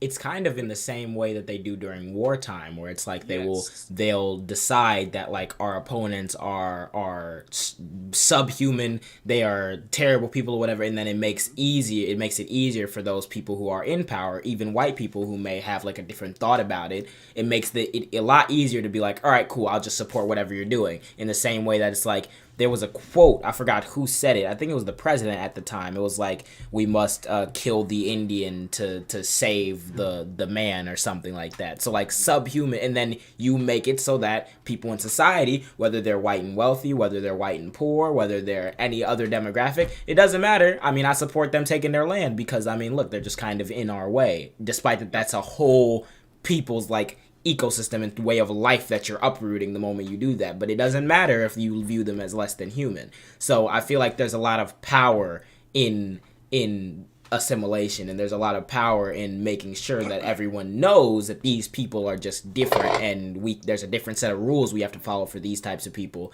and then it makes that upward mobility for those people a lot harder. And think about it, that is like the root of law enforcement. That is the root of law enforcement.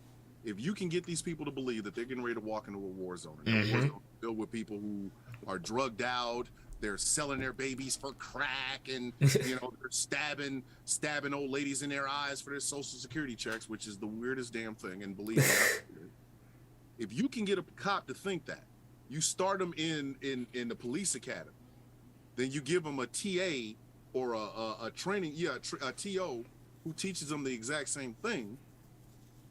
They have no problem putting bullets in. None.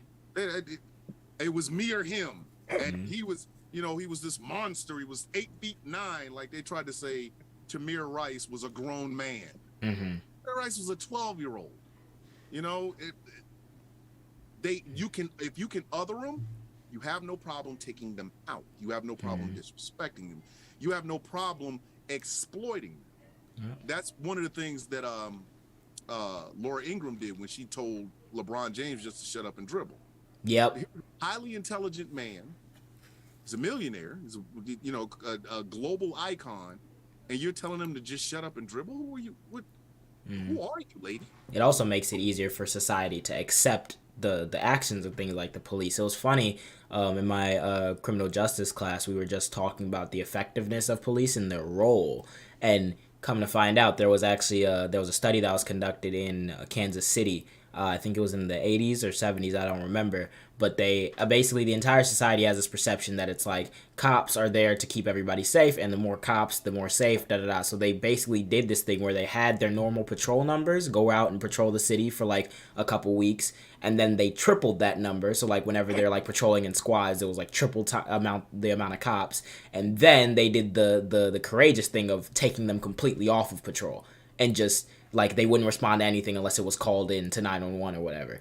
And it showed that there was no increase or decrease in criminal activity. There was no increase or decrease in the perception of like crime from the community. Like people didn't say, oh, the cops are gone, I feel so unsafe. Nobody even noticed.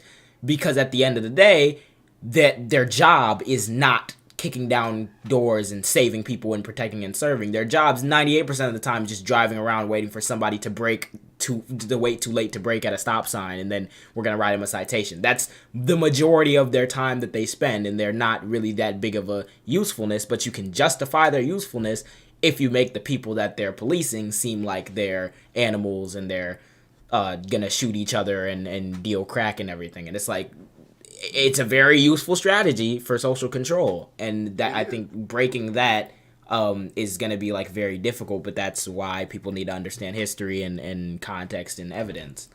But Jay, but control has always been an issue with Black people.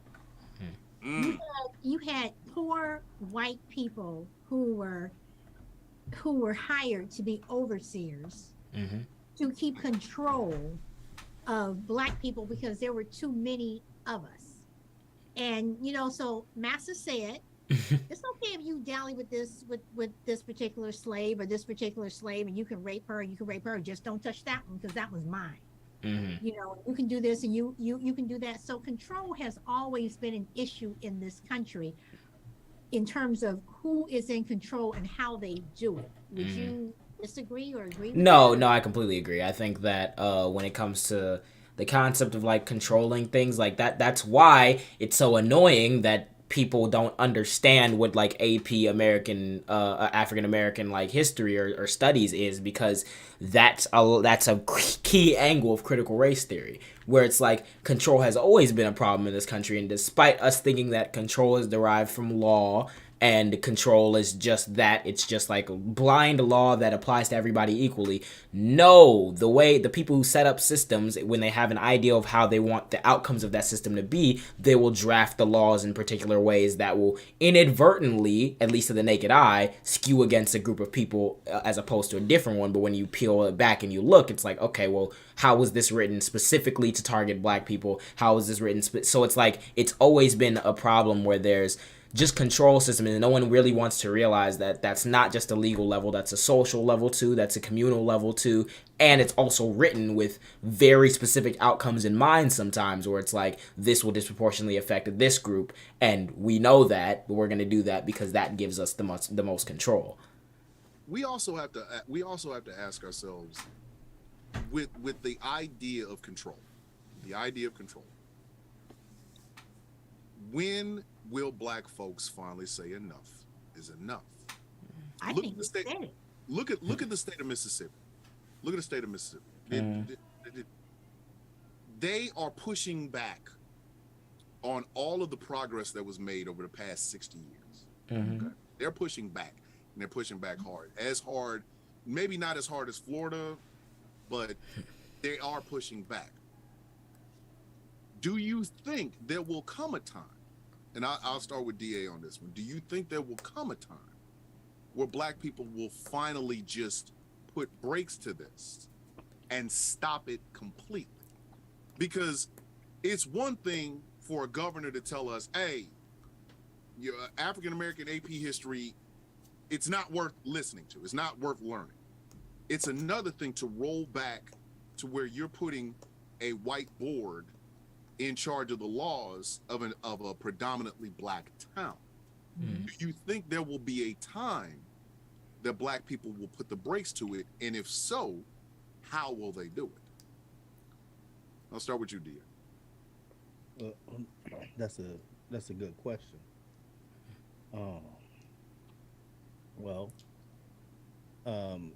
I look at America like a Frankenstein monster. It's true. That we're coming apart at the seams. You know what I mean? There is gonna come a time when and I can't really say when it's gonna happen. Maybe when we really start breaking this whole place up. There's a book out called "Break It Up," where people don't understand that even before secession was a thing. Everybody wanted to succeed. Secede. Even people don't know. Even New York wanted to secede. New York didn't want to secede and go join the Confederacy, but they just wanted to secede and said we want to be our own.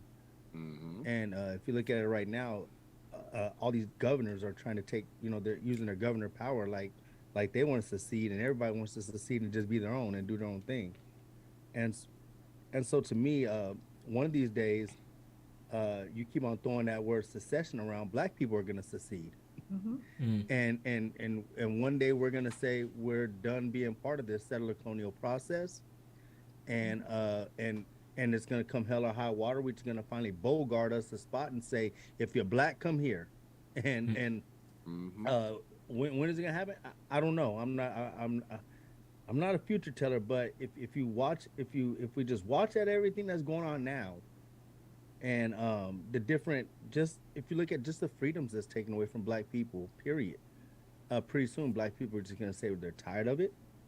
And how it's going to happen, they're going to say we're tired of these different things, and we're just going to, maybe they're going to have a migration to one state and say we're going to just line up right here. I don't know how it's going to happen, but I think it's but first it has to happen in our mind. Real quick, I just want to answer that question you had earlier about about assimilation with this. W.B. Du Bois once said, the problem with the 20th century is the problem of the color line. That's still the problem today. Yes. The relation of the darker to the lighter race, men that are of Asian descent, of African descent, America, and even the islands and the sea, it's still going on today, and that's a problem. It's the color line. And when the color line ceases to be the problem, things will get better. But the color line is only getting worse and worse and worse. And it's only going to get worse because we're doing better, and better. And we understand that the ingredients for white rage is Black ambition. Black ambition with success. And as long as we continue to succeed, we're going to see more white rage. And pretty soon, in the words of Langston Hughes, he said, look at the Negro, so docile, so sweet. And he said, or docile and kind, but he said, but beware the day we change our mind. Exactly. Well, Exactly. DA, well, can I ask Go, DA that go ahead. do you see, and I'm gonna say the word, Okay. do you see that Black people are gonna get so fed up that we have this race war? I don't see a race war doesn't see black people have always had ways to go to war. Mm-hmm. We understand that we don't control the ammunition and one thing we love ourselves enough to say that even I think it was Huey P. Newton once said it. He once said we don't have to go out there becoming martyrs. But it's stuff that you're doing like right now. These mass boycotts, the bus boycott, the Great Migration, all these different ways that we've showed that we could protest a certain place and we could show them and flex our power. Mm-hmm. When people look at the Great Migration, they think it was black people that was just running away from the South. But the Great Migration wasn't black people retreating from racial violence. It was black people saying, "Fine, since the South can act like that, we're boycotting you." Mm-hmm. And we left to the North because we boycotted the South. Yes. And so I want people to understand that a war of attrition is, like I said, we are the type of people that war of attrition or race war of attrition. No, because we don't just value our lives, we value everybody's life. And I can't wait till white people truly understand that black people, the reason why you're still alive today is because we value your life. And we've always been humanitarians from the first day to now. That's And true.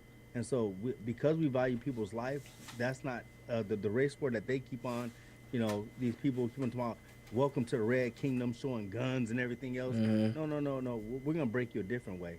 Yeah. And when we break you, this whole damn Frankenstein monster is gonna fall apart at the seams because we're gonna show you that capitalism, this old capitalism that America just loves so great and swell, that we're gonna bring America to its damn knees. Because one day black people are gonna say we ain't going to work no more.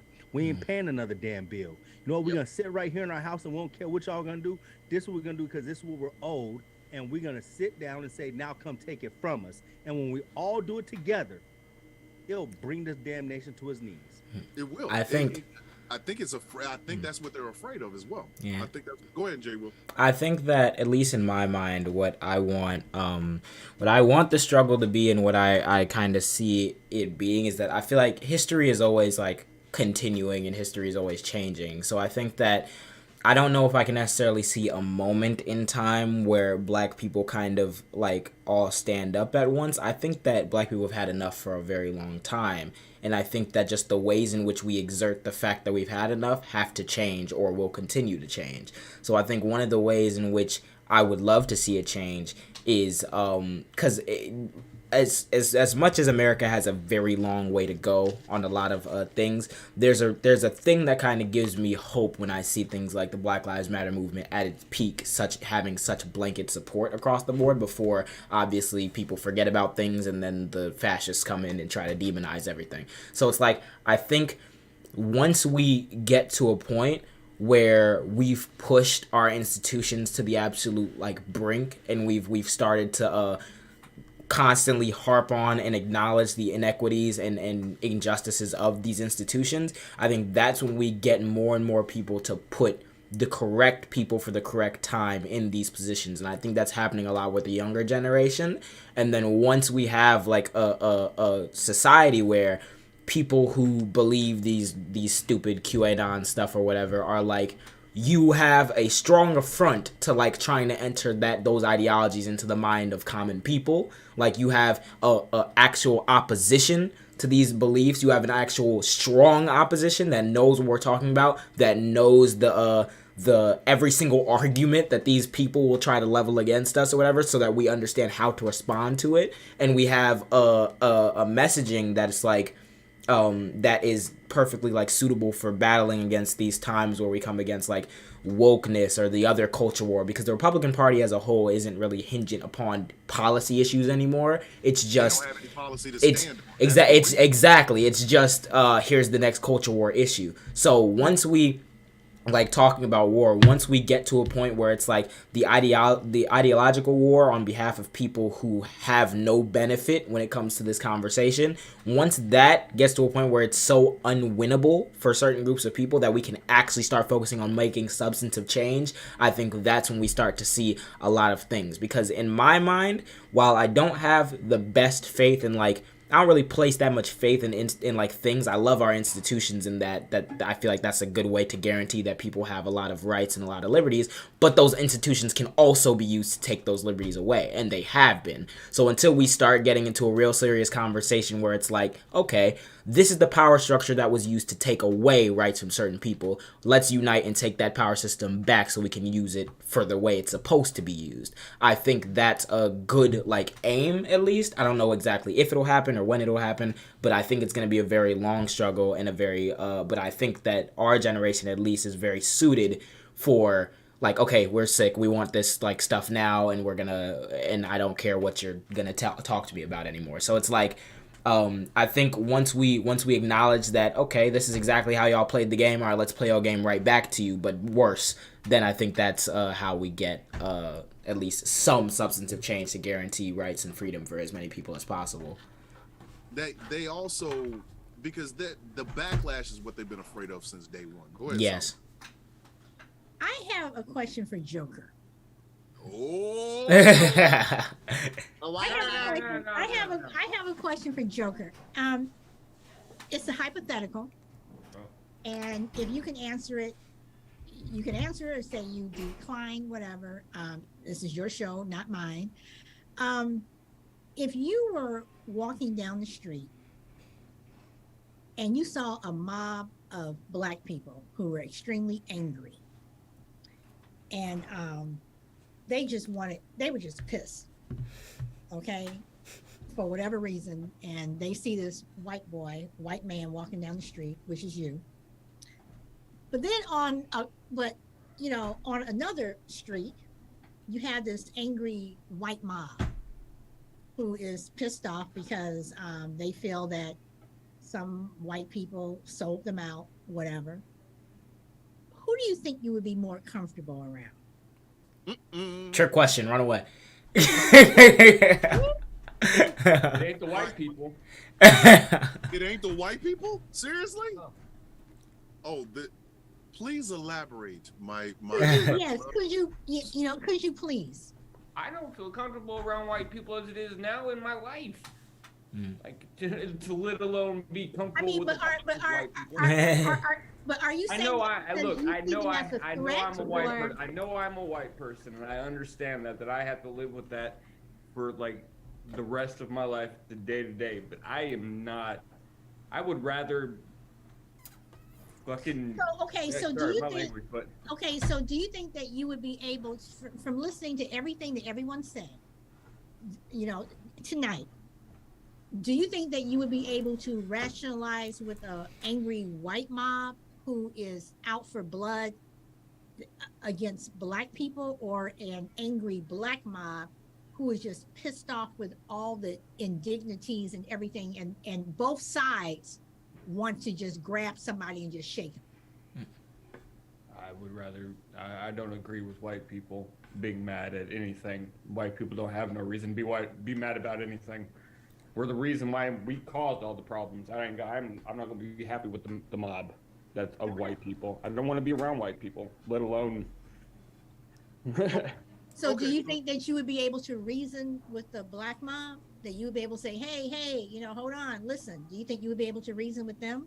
The only thing I can do day to day is be able to help provide anything that I can to show that I want to help, and not, be somebody who's like, I'm gonna stand with you, but then I'm gonna be in the distance and let y'all do what you have to do. I will fight day to day to make sure that if they need my help, I'm gonna do what I can.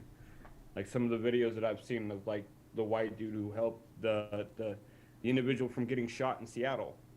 That's what I would rather do than be the guy who's helping a mob of white people because they're angry about somebody else ratting them out or something else like that. Okay, I have one last question for Joker. Do you think that you would have been one of those white people back in civil rights, who would have gotten on the bus and gone down south? Would you have been a freedom rider Yeah. during the civil rights movement? Yeah. Okay. Easy. Okay. Okay. So, Christopher Allen in the chat said, "Same question to the rest of the panel. Be honest." Okay. So I'm gonna go ahead and I'm gonna start. Okay. I would much rather be near a mob of angry black people than angry white people. Now, does that mean I hate white people? No. But I will tell you this much. A mob of angry black people, it can be one person in that mob explain to me what they're mad about and I get just as mad as them. There is not a whole lot of rationale. There's not a whole lot of reasoning with a mob of angry white people. And I'm sorry, look at January 6th. Could any person, black, white, or otherwise, stop them people from doing what they did? Could they? No. So, solid blue. Yeah. Same question. I would much rather be around a mob of angry black people than white people, because with white people, there's more likelihood that I'm going to either be seriously hurt or I will die. Oh yeah, that was and I didn't want to say that, but the truth of the matter is, yes, that's exactly why. Because a mob of angry black people, the only way I'm getting killed is if I oppose. A mob of angry white people, there's really not a whole lot, especially if they're mad about black people. I'm done. It's crap. Cancel Christmas. They're gonna find me someplace. It literally. All right, they will. Same question. Okay, I would much rather be around a mob of angry black people purely because when it comes to like a reasoning aspect, there is a lot of, again, black people are just like any other person in that we can be horribly wrong on certain things. We can be incredibly misinformed, and oftentimes a lot of us are like most people. But I think if we're talking about like on a race relations standpoint, there's much more reasoning and there's much more like justification in black grievance than there is for white grievance. Because there is like white grievance most of the time is justified when it's against financial systems and when it's against capitalism. Black grievance is most of the time justified when it's against any damn thing that has, because they didn't just build the system against us through capitalism, they built the system against us through policing, through criminal justice, through healthcare, so there's a much wider array of black like things that black people could be angry at that have infinitely more justification than like an angry mob of white people that are angry about like, I don't know, because Candace Owens got banned off Twitter or something. I don't know. Like there's way less like rationality in their perspective. All right, DA, same question. I mean, I think we have a quorum here. I mean, do I really need to answer? It's like, come on, man. But white rage is scary. No, it is. White rage is how you get Donald Trump. Yes. That's how you get Donald Trump. That's exactly. We were talking about that before the show came on. Barack Obama had to literally, and I said the man had to have Namor's wings on his feet. He had to be above reproach. And he still got. And still was a Muslim. The Muslim, he's stealing my guns, the acorn. And the backlash after 8 years of the most polished black politician we have seen in our lifetimes was a failed real estate agent who has 3 ex-wives or 3 baby mamas. He's got kids that are money hungry. He is an amoral idiot. But they elected that. If anybody doubts what white rage looks like, Donald Trump is white rage. And it's funny because let Barack Obama bring his entire, because I remember there was like a stereotype. I don't remember much about this election, which is crazy but like people, I remember both, but there are people who are like a year or two younger than me who don't remember any of it. But one thing I do remember happening both times was like, there was always talk about, oh, let him, like, watch, he gonna bring his whole family, like, in the White House, like, and it'll be like, even black families will joke about it. It's like, oh, the auntie gonna be there, grandma gonna, everybody gonna be in the White House with him. But Donald Trump literally did that. His children were literally given White House jobs, and nobody said a thing about it. It's absolutely crazy. That's like the pinnacle. But let Barack Obama bring his mother-in-law, one person, to take care of his grandkid, of her grandkids, and all hell broke loose. Exactly. It's like the pinnacle of like when a lot of people, and not to say that everybody who was responsible for Trump like being in office were like rabid racists or like terrible people, but when you have enough disillusioned white folk who are upset with like systems, rightfully so, and like capitalism, whatever, but they don't see a way in which to solve it other than like, I can't believe, it's this like dissonance of, I'm told that I'm born in the society that was set up for me because it factually was, but I'm still not finding my way in it. And this guy says he's gonna break the system, so cool, because they have that liberty, not realizing what that means for the lives and the humanity of thousands of millions of minorities. I mean, because of the decision that you've made based off your inconvenience at this one point in time. It's a very powerful thing when it comes to that. When it comes to like the concept of white rage. The thing that I think scares me, and I'm gonna be open about the future of blackness in this country, is white rage. White rage. We have some very highly intelligent, beautiful black brothers and sisters coming up behind us. Like I told y'all before the show started, the one thing I love about new blackness is not taking a seat to anybody. You not pouring milkshakes over my head and I'm gonna sing Kumbaya, you gonna get slapped. Well, the backlash of that is what I talked about before. They're making dumber, angrier white folk in this country. But Thomas, that's going to backfire. It absolutely is. My thing is gonna be how much blood is gonna be shed. Because think about, I want everybody. I am not a child of the 60s. I was born in 71, so I only got stories. But look at the 60s. Medgar Evers was shot and killed. Martin Luther King was assassinated. Malcolm X was assassinated. You know what I mean? And not only those three, they popped a president. And then they popped his brother for running for the presidency. That's the 60s. Right? That is the American 60s. We have reached that tipping point now.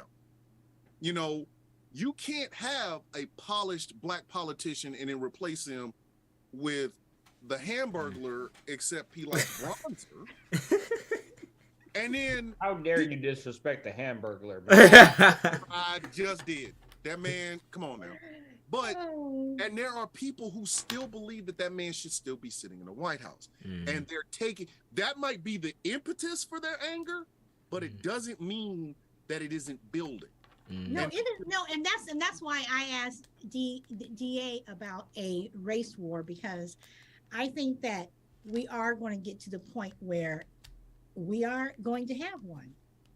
And I think that the people on the right are sorely misjudging the people on the left, especially black people, in terms of what they have at home. And they are going to F around and find out. And, you know, I mean, I don't think, you know what? I think the race war is probably going to end in about a week, and I'm going to tell you why. Because for every Trump hat wearing, gun toting, crazy, I'm gonna shoot me Negroes because Donald Trump's no longer in the White House, there's a white guy standing right next to him who he thinks, you got a beard, you got a trucker hat, you're one of us. They're gonna get beat to sleep the moment Cletus comes out of his house talking about it's time for the race war. First off, a lot of people gonna be thinking, I gotta go to work in the morning. I'm not trying. I know where you going, and I'm not trying to go there because the cops gonna bust a cap in your ass before you can get the first 4. You can kill 4 Negroes. Number 5, you gonna get 4, and I'm not trying to drive with you. That's the first thing. The second thing, and the reason I think a race war is gonna last about a week, is that the people they think are going to be with them are not going to be with them. This is not the Civil War times. It isn't. We have surveillance that is better than anything on the planet. We have a government that is not about that bull. We have businesses that are not about, businesses are pimps. Oh, hell. You are not about to screw up their money with a race war, because black folks shop at Target too. Black folks love us some Cane's fried chicken. Black folks like to go to the movies. And if you screw up any of that, business will show you where where it lands. And business will bust a cat. You can get 25 really mad white supremacists, but number 26 is a snitch. I'm telling you right now, he gonna be like, yeah, brother, race war, and he gonna be on the phone with the FBI because he's not 25 to life and get a bullet in his ass. I'm telling you, I think it will last literally about a week. I think precisely that. I think you saying that is, well, one of the reasons why I think that's precisely why I think it won't happen, just because I don't think that I don't think that enough, like, I don't think that there are enough people in this country that support the actual, like, The dumb stuff. I don't think that there's enough. Like, I think that those people are so severely outnumbered that any chance of them doing that is, like, absolutely bonkers, and they wouldn't attempt it. But I do think that a conflict that is very realistic is why this is why I was going back, because I don't see it as a 100% certainty that the creation of more and more dumb, like, and angry Republicans or, like, white people, I don't see that as a certainty that it will backfire unless we ensure that it will backfire, unless we take institutional power enough to make sure that these people can't just devolve the government into fascism, because we see how they want to go after rights, we see how they want to take abortion rights, we see how they want to take voting rights, we see how they're rolling back things like precedent established in the Civil Rights Act, because apparently that doesn't affect us anymore, which is like somehow, and we see how far they are genuinely willing to go when it comes to the institutional power, and then unless we strengthen those to ensure that these people can't get a foothold, I think we avoid conflict. If we don't, then I don't see it as a race war. I see it more like the same thing that happened in Nazi Germany, where it's like you have these people, a few of them, but they're able to, through messaging, through propagandizing, convince a significant amount of the population to vote against stuff that would benefit themselves, and all at the behest of them to, like, further their power. And now we have to have some sort of conflict to get rid of that certain, like, government and then restart over. I don't think it will get to that point. I hope it doesn't get to that point. But when I see people like Ron DeSantis and, like, how the Republicans are treating rights that have been established for 50 plus years, I do not have as much faith. So he's giving people a scare. Scholar Blue, you had something you wanted to say.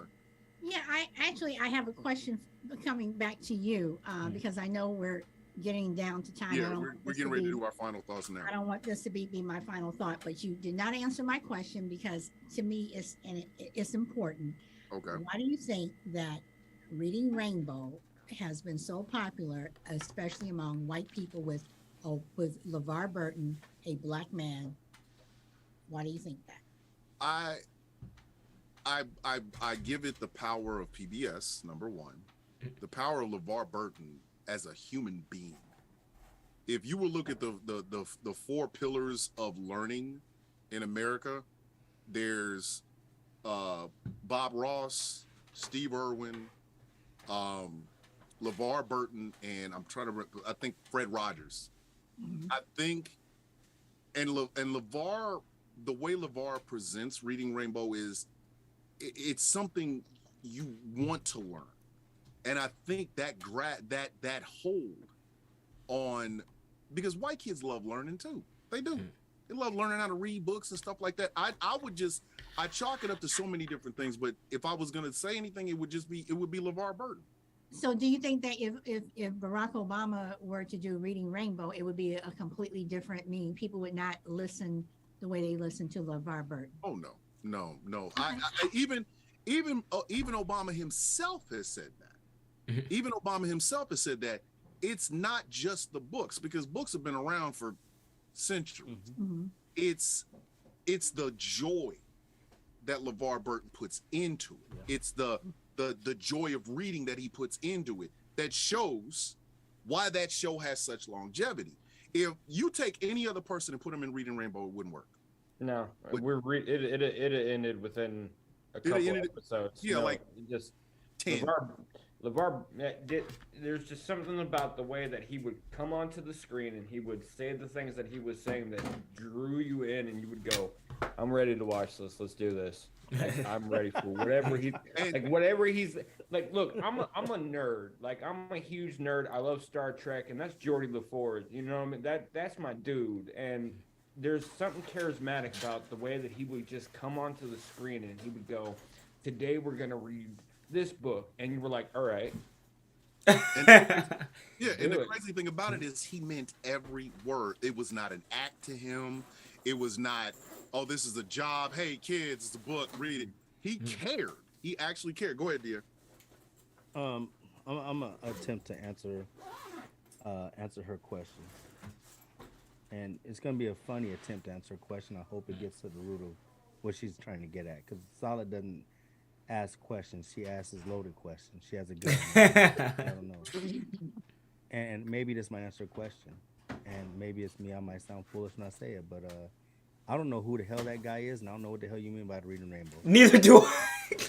You don't know who Reading Rainbow is? I've heard of it, but No, I've heard of the song Reading Rainbow. I heard the song before. No, I mean, I honestly, can you go don't know. anywhere. I mean, honestly, you don't know. And that's why I'm saying I think to answer your question is within my ignorance, is because I don't think that maybe it was parents in my day. I don't know. Maybe it was schools that I was going to in the inner city where I was at. Maybe it wasn't have access to the black communities I was coming up in, because I guarantee there is a lot of black people that I know and associate with. None of us have ever had this conversation ever. And none of us don't know who the hell. I'm just being Do boldly you know honest. who Fred Rogers is? That's what I'm saying. I don't know who the hell that is. I don't know. I mean, maybe if I see a picture, maybe I need to pull him up and I might be like, oh, yeah. okay, I know that guy. Hold on, yeah, I'm actually gonna do Star that Trek: right The Next now. Generation? No, I don't watch Star Trek. That's the thing. I'm not a Trekkie. I don't know who these people are. All right. Okay, but you have seen Roots, right? The first Roots. Yes. Okay, the man who played Kunta Kinte. Oh, okay. Got, okay. Oh. Now. I didn't know he did a Reading Rainbow. But I'm trying to say I didn't know he did a Reading Rainbow. That's just wow. What's that? This is the best.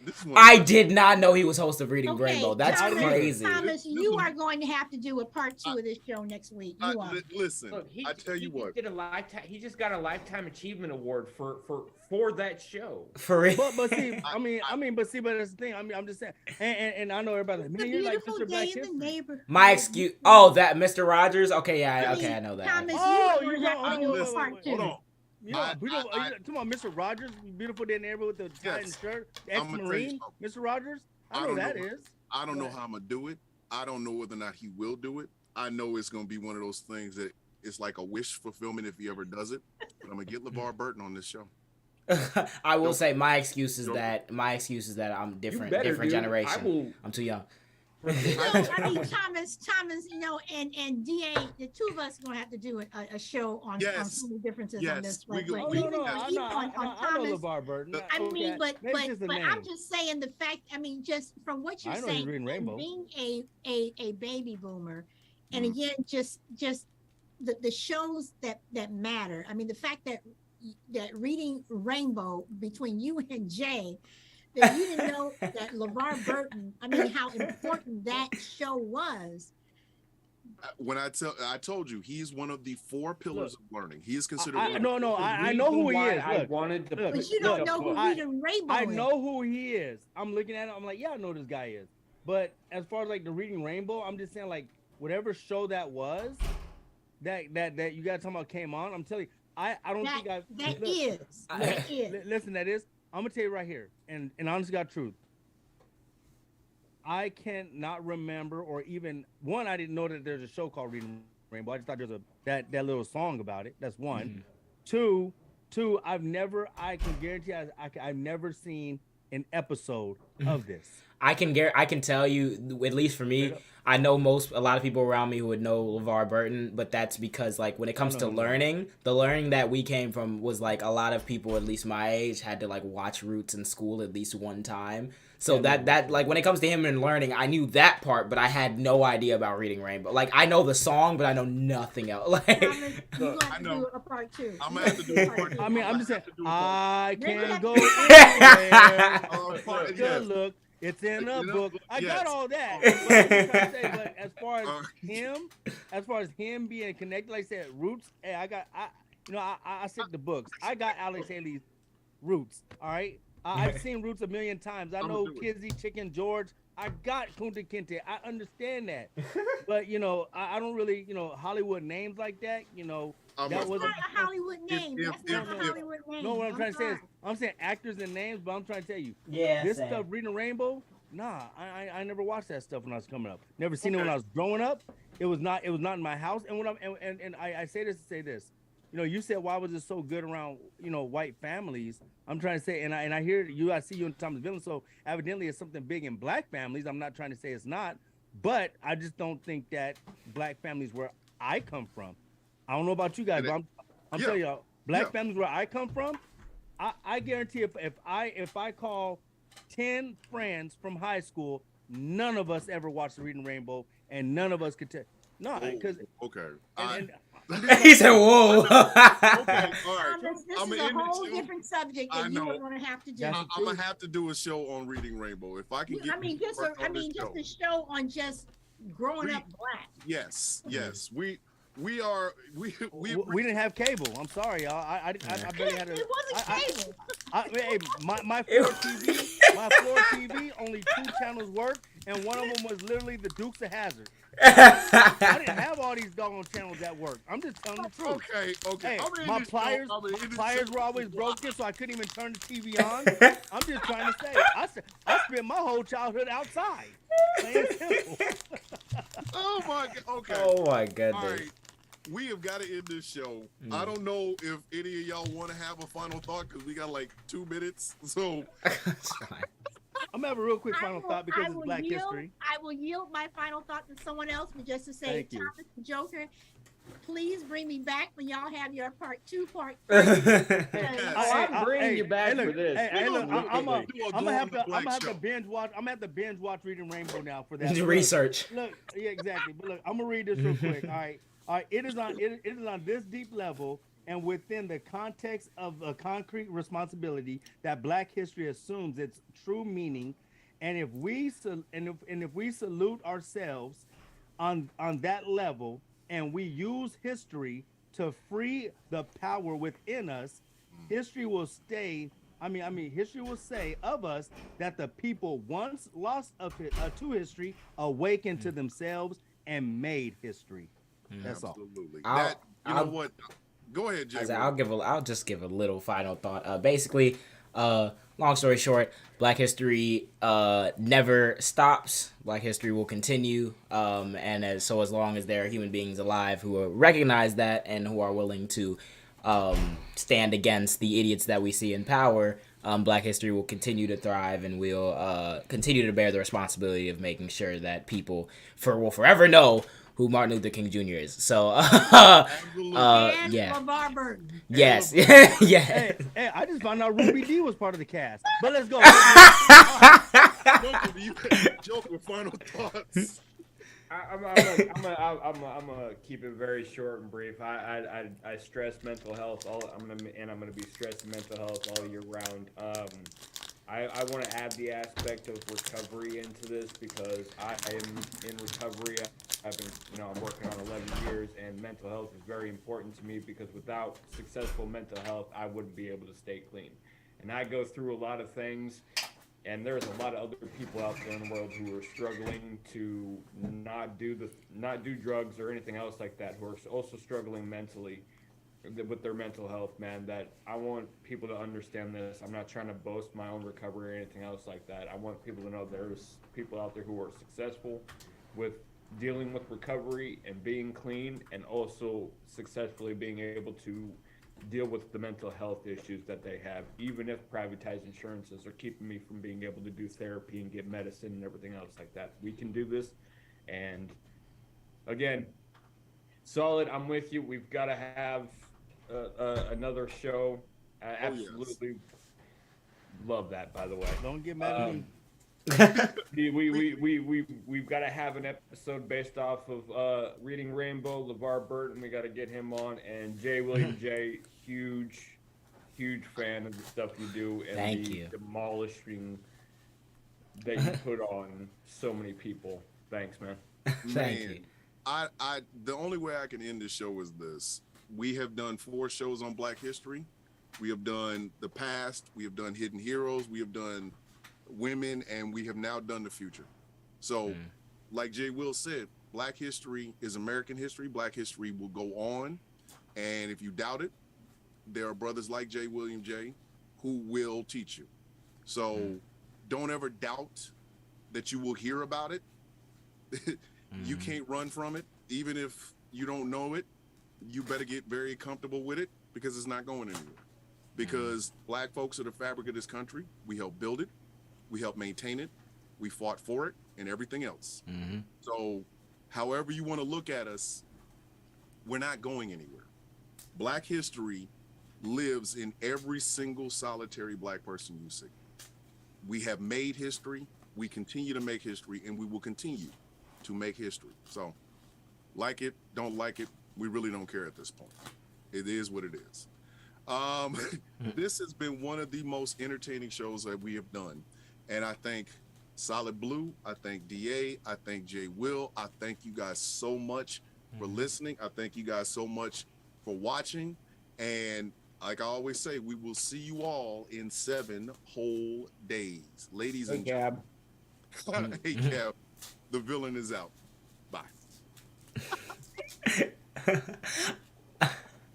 Jay Williams, you need to follow me back on TikTok. I would love to get a follow on TikTok. I will happily. No, I mean, no, you followed me before, but my other accounts were taken down. Oh, okay. We've always been, we've always mutual, but on the only. Not me, but I would love it. Okay. That was wild. Can I just say something to Joker? Joker, I have another show, I Am My Own Story, and with you talking about mental illness, I would love for you, it's a pre-recorded show, I would love for you to come on. Since it's pre-recorded, it's whenever time you're able to come on and do an interview. See ya. See you later, DA. And Jay William, I mean, I would love for you to come on. I Am My Own Story. It is a pre-recorded show where you talk about whatever. But Thomas, I'm telling you, I had so much fun, and we are going to have to educate between Jay and DA on. We're going to have to, y'all. I mean, y'all don't know Rainbow.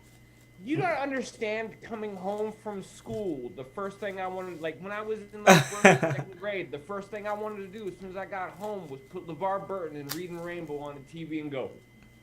Whatever the book was, I didn't care. He made me want to open up books and flip pages, man, and read. But you know, he also has a podcast where he reads. It is specifically for up and coming authors, where he will read chapters of up and coming authors' books, and just the way he reads. Jay, you have got to. Yeah. And I mean, you know, I'm sorry, but you were an abused child. I mean, yeah, bro. I'm sorry, but you were I'm sorry, but you were to find out about this podcast because I got to get my book out of storage, but I'm writing a book, and I would love. It would be a dream for LeVar Burton to read some of my stuff. On the podcast that he has now, he specifically only reads up and coming authors, and he reads chapters of their books. And the way he reads, I mean, he's so, I mean, Jay, I'm sorry. He has a charisma about him that is just Otherworldly. It is so amazing. I will definitely like take my time and look more into it because I had like literally no idea. But Thomas, if you can please send me like everybody's like TikTok or whatever so I can follow people back and Absolutely, definitely. Yeah. LeVar Burton's podcast is LeVar Burton Reads. Okay. All right. And that Thank is you. the one that he reads other people's books and stuff. So Thank you. I'm gonna send J. Will all of you guys' information. Yes. That way he can follow you guys. You can follow him. Joker, Solid Blue. I can give you her email if you want to talk to her. Look, Solid. I mean, we're mutuals on TikTok. Just like I'll DM Solid. I'll give you information. I'd love to do your podcast, Solid. I do have to go now though because I do have to do some project and finish up my stream and stuff. So I appreciate. Thank you guys for having me. It was a pleasure. Thank y'all so much. Thank you for having me. I greatly Thomas, appreciate thank you for it. having me. Hey, you guys, y'all are y'all are family. Anytime. All right. Look, I knew that question was loaded when Solid asked that question. I was like, I know what it is. I'm still not gonna answer. I'm going to the white people because I don't like white people. You saw it coming and still dodged. Hey, look, I would rather be in a mob of angry black people because I've been around it before, and there is more thought process that go into it of thinking about what happens and how we're gonna figure the situation out to an angry white mob who's just gonna beat the hell out of somebody because they're mad. I'm not doing it. Y'all go get some sleep. I gotta chop this thing up. I love y'all. All right. See y'all. That's hilarious. That is absolutely funny. Dang, bro. We were supposed to talk about some other wrong thing. We were supposed to talk about some other things. We didn't even get to talk about nothing, boy. I'm tired. I was supposed to finish filming a video. I got to study and do some stuff for my criminal justice class because I just realized that I have a quiz that I need to do, and that quiz needs to be done by 11:59, and I have no idea what I'm gonna be talking about. I need to look in the book and see what I gotta do. But if I go to my assignments and everything, I got that I need to do. It's a very interesting thing trying to juggle class and college work and everything and being an influencer and everything. It's a very, very interesting set of things, but nevertheless, I'm trying my best to do it and have fun. We can talk about Jake Paul really quickly. If you guys do not know, Jake Paul fought Tommy Fury today, and he fucking lost. Took that L, fat ass L. Finally, that's the first time that he's lost, and I've been praying for times like this, you know. And it's been it's absolutely hilarious. I thought it wasn't even close. Besides the one knockdown that Jake had, but Jake knocked him down and still couldn't even get the dub. So it's absolutely bonkers. I was looking at I was doing more research into certain things for my criminal justice class. I got like 2 or 3 videos that I'm working on right now that'll be coming out on TikTok soon. But I definitely wanted to get a stream in right now so I can do that. But that took up all the time of the stream essentially because I was going I don't really have much else to talk about, so I'm glad that the conversation kind of filled up all the time. But now I have to try to sweat to make time to do this quiz thing. I got most of the notes that I need already, but I still need to look in the book and see if I cover anything else before I take it. But thank you guys for tuning in. Thank you guys for watching. I appreciate every single one of you guys. It's been a while, but I'm going to try to be consistently streaming on weekends. So yeah, thank you all very much for lending me your time. Thank you to Thomas and everybody who was on the call with me for having me on. And look forward to more content YouTube-wise. I'm gonna try my hand at making some longer form YouTube content too, in the form of videos, like maybe video essays. That depends. That's just gonna take a lot of planning for me. But I am definitely getting back into making a lot more content on a lot more different platforms. So if you have stuck it out all the way to the end of the stream, thank you. You're an absolute crazy person. And if you haven't subscribed already, please click in the link in the description below. Make sure you subscribe. Make sure you like this stream. Make sure you follow me on my other socials and everything. Yeah. I appreciate every single one of you. Have an awesome day and night wherever you are. And peace. I love you guys. And I'll see you next stream.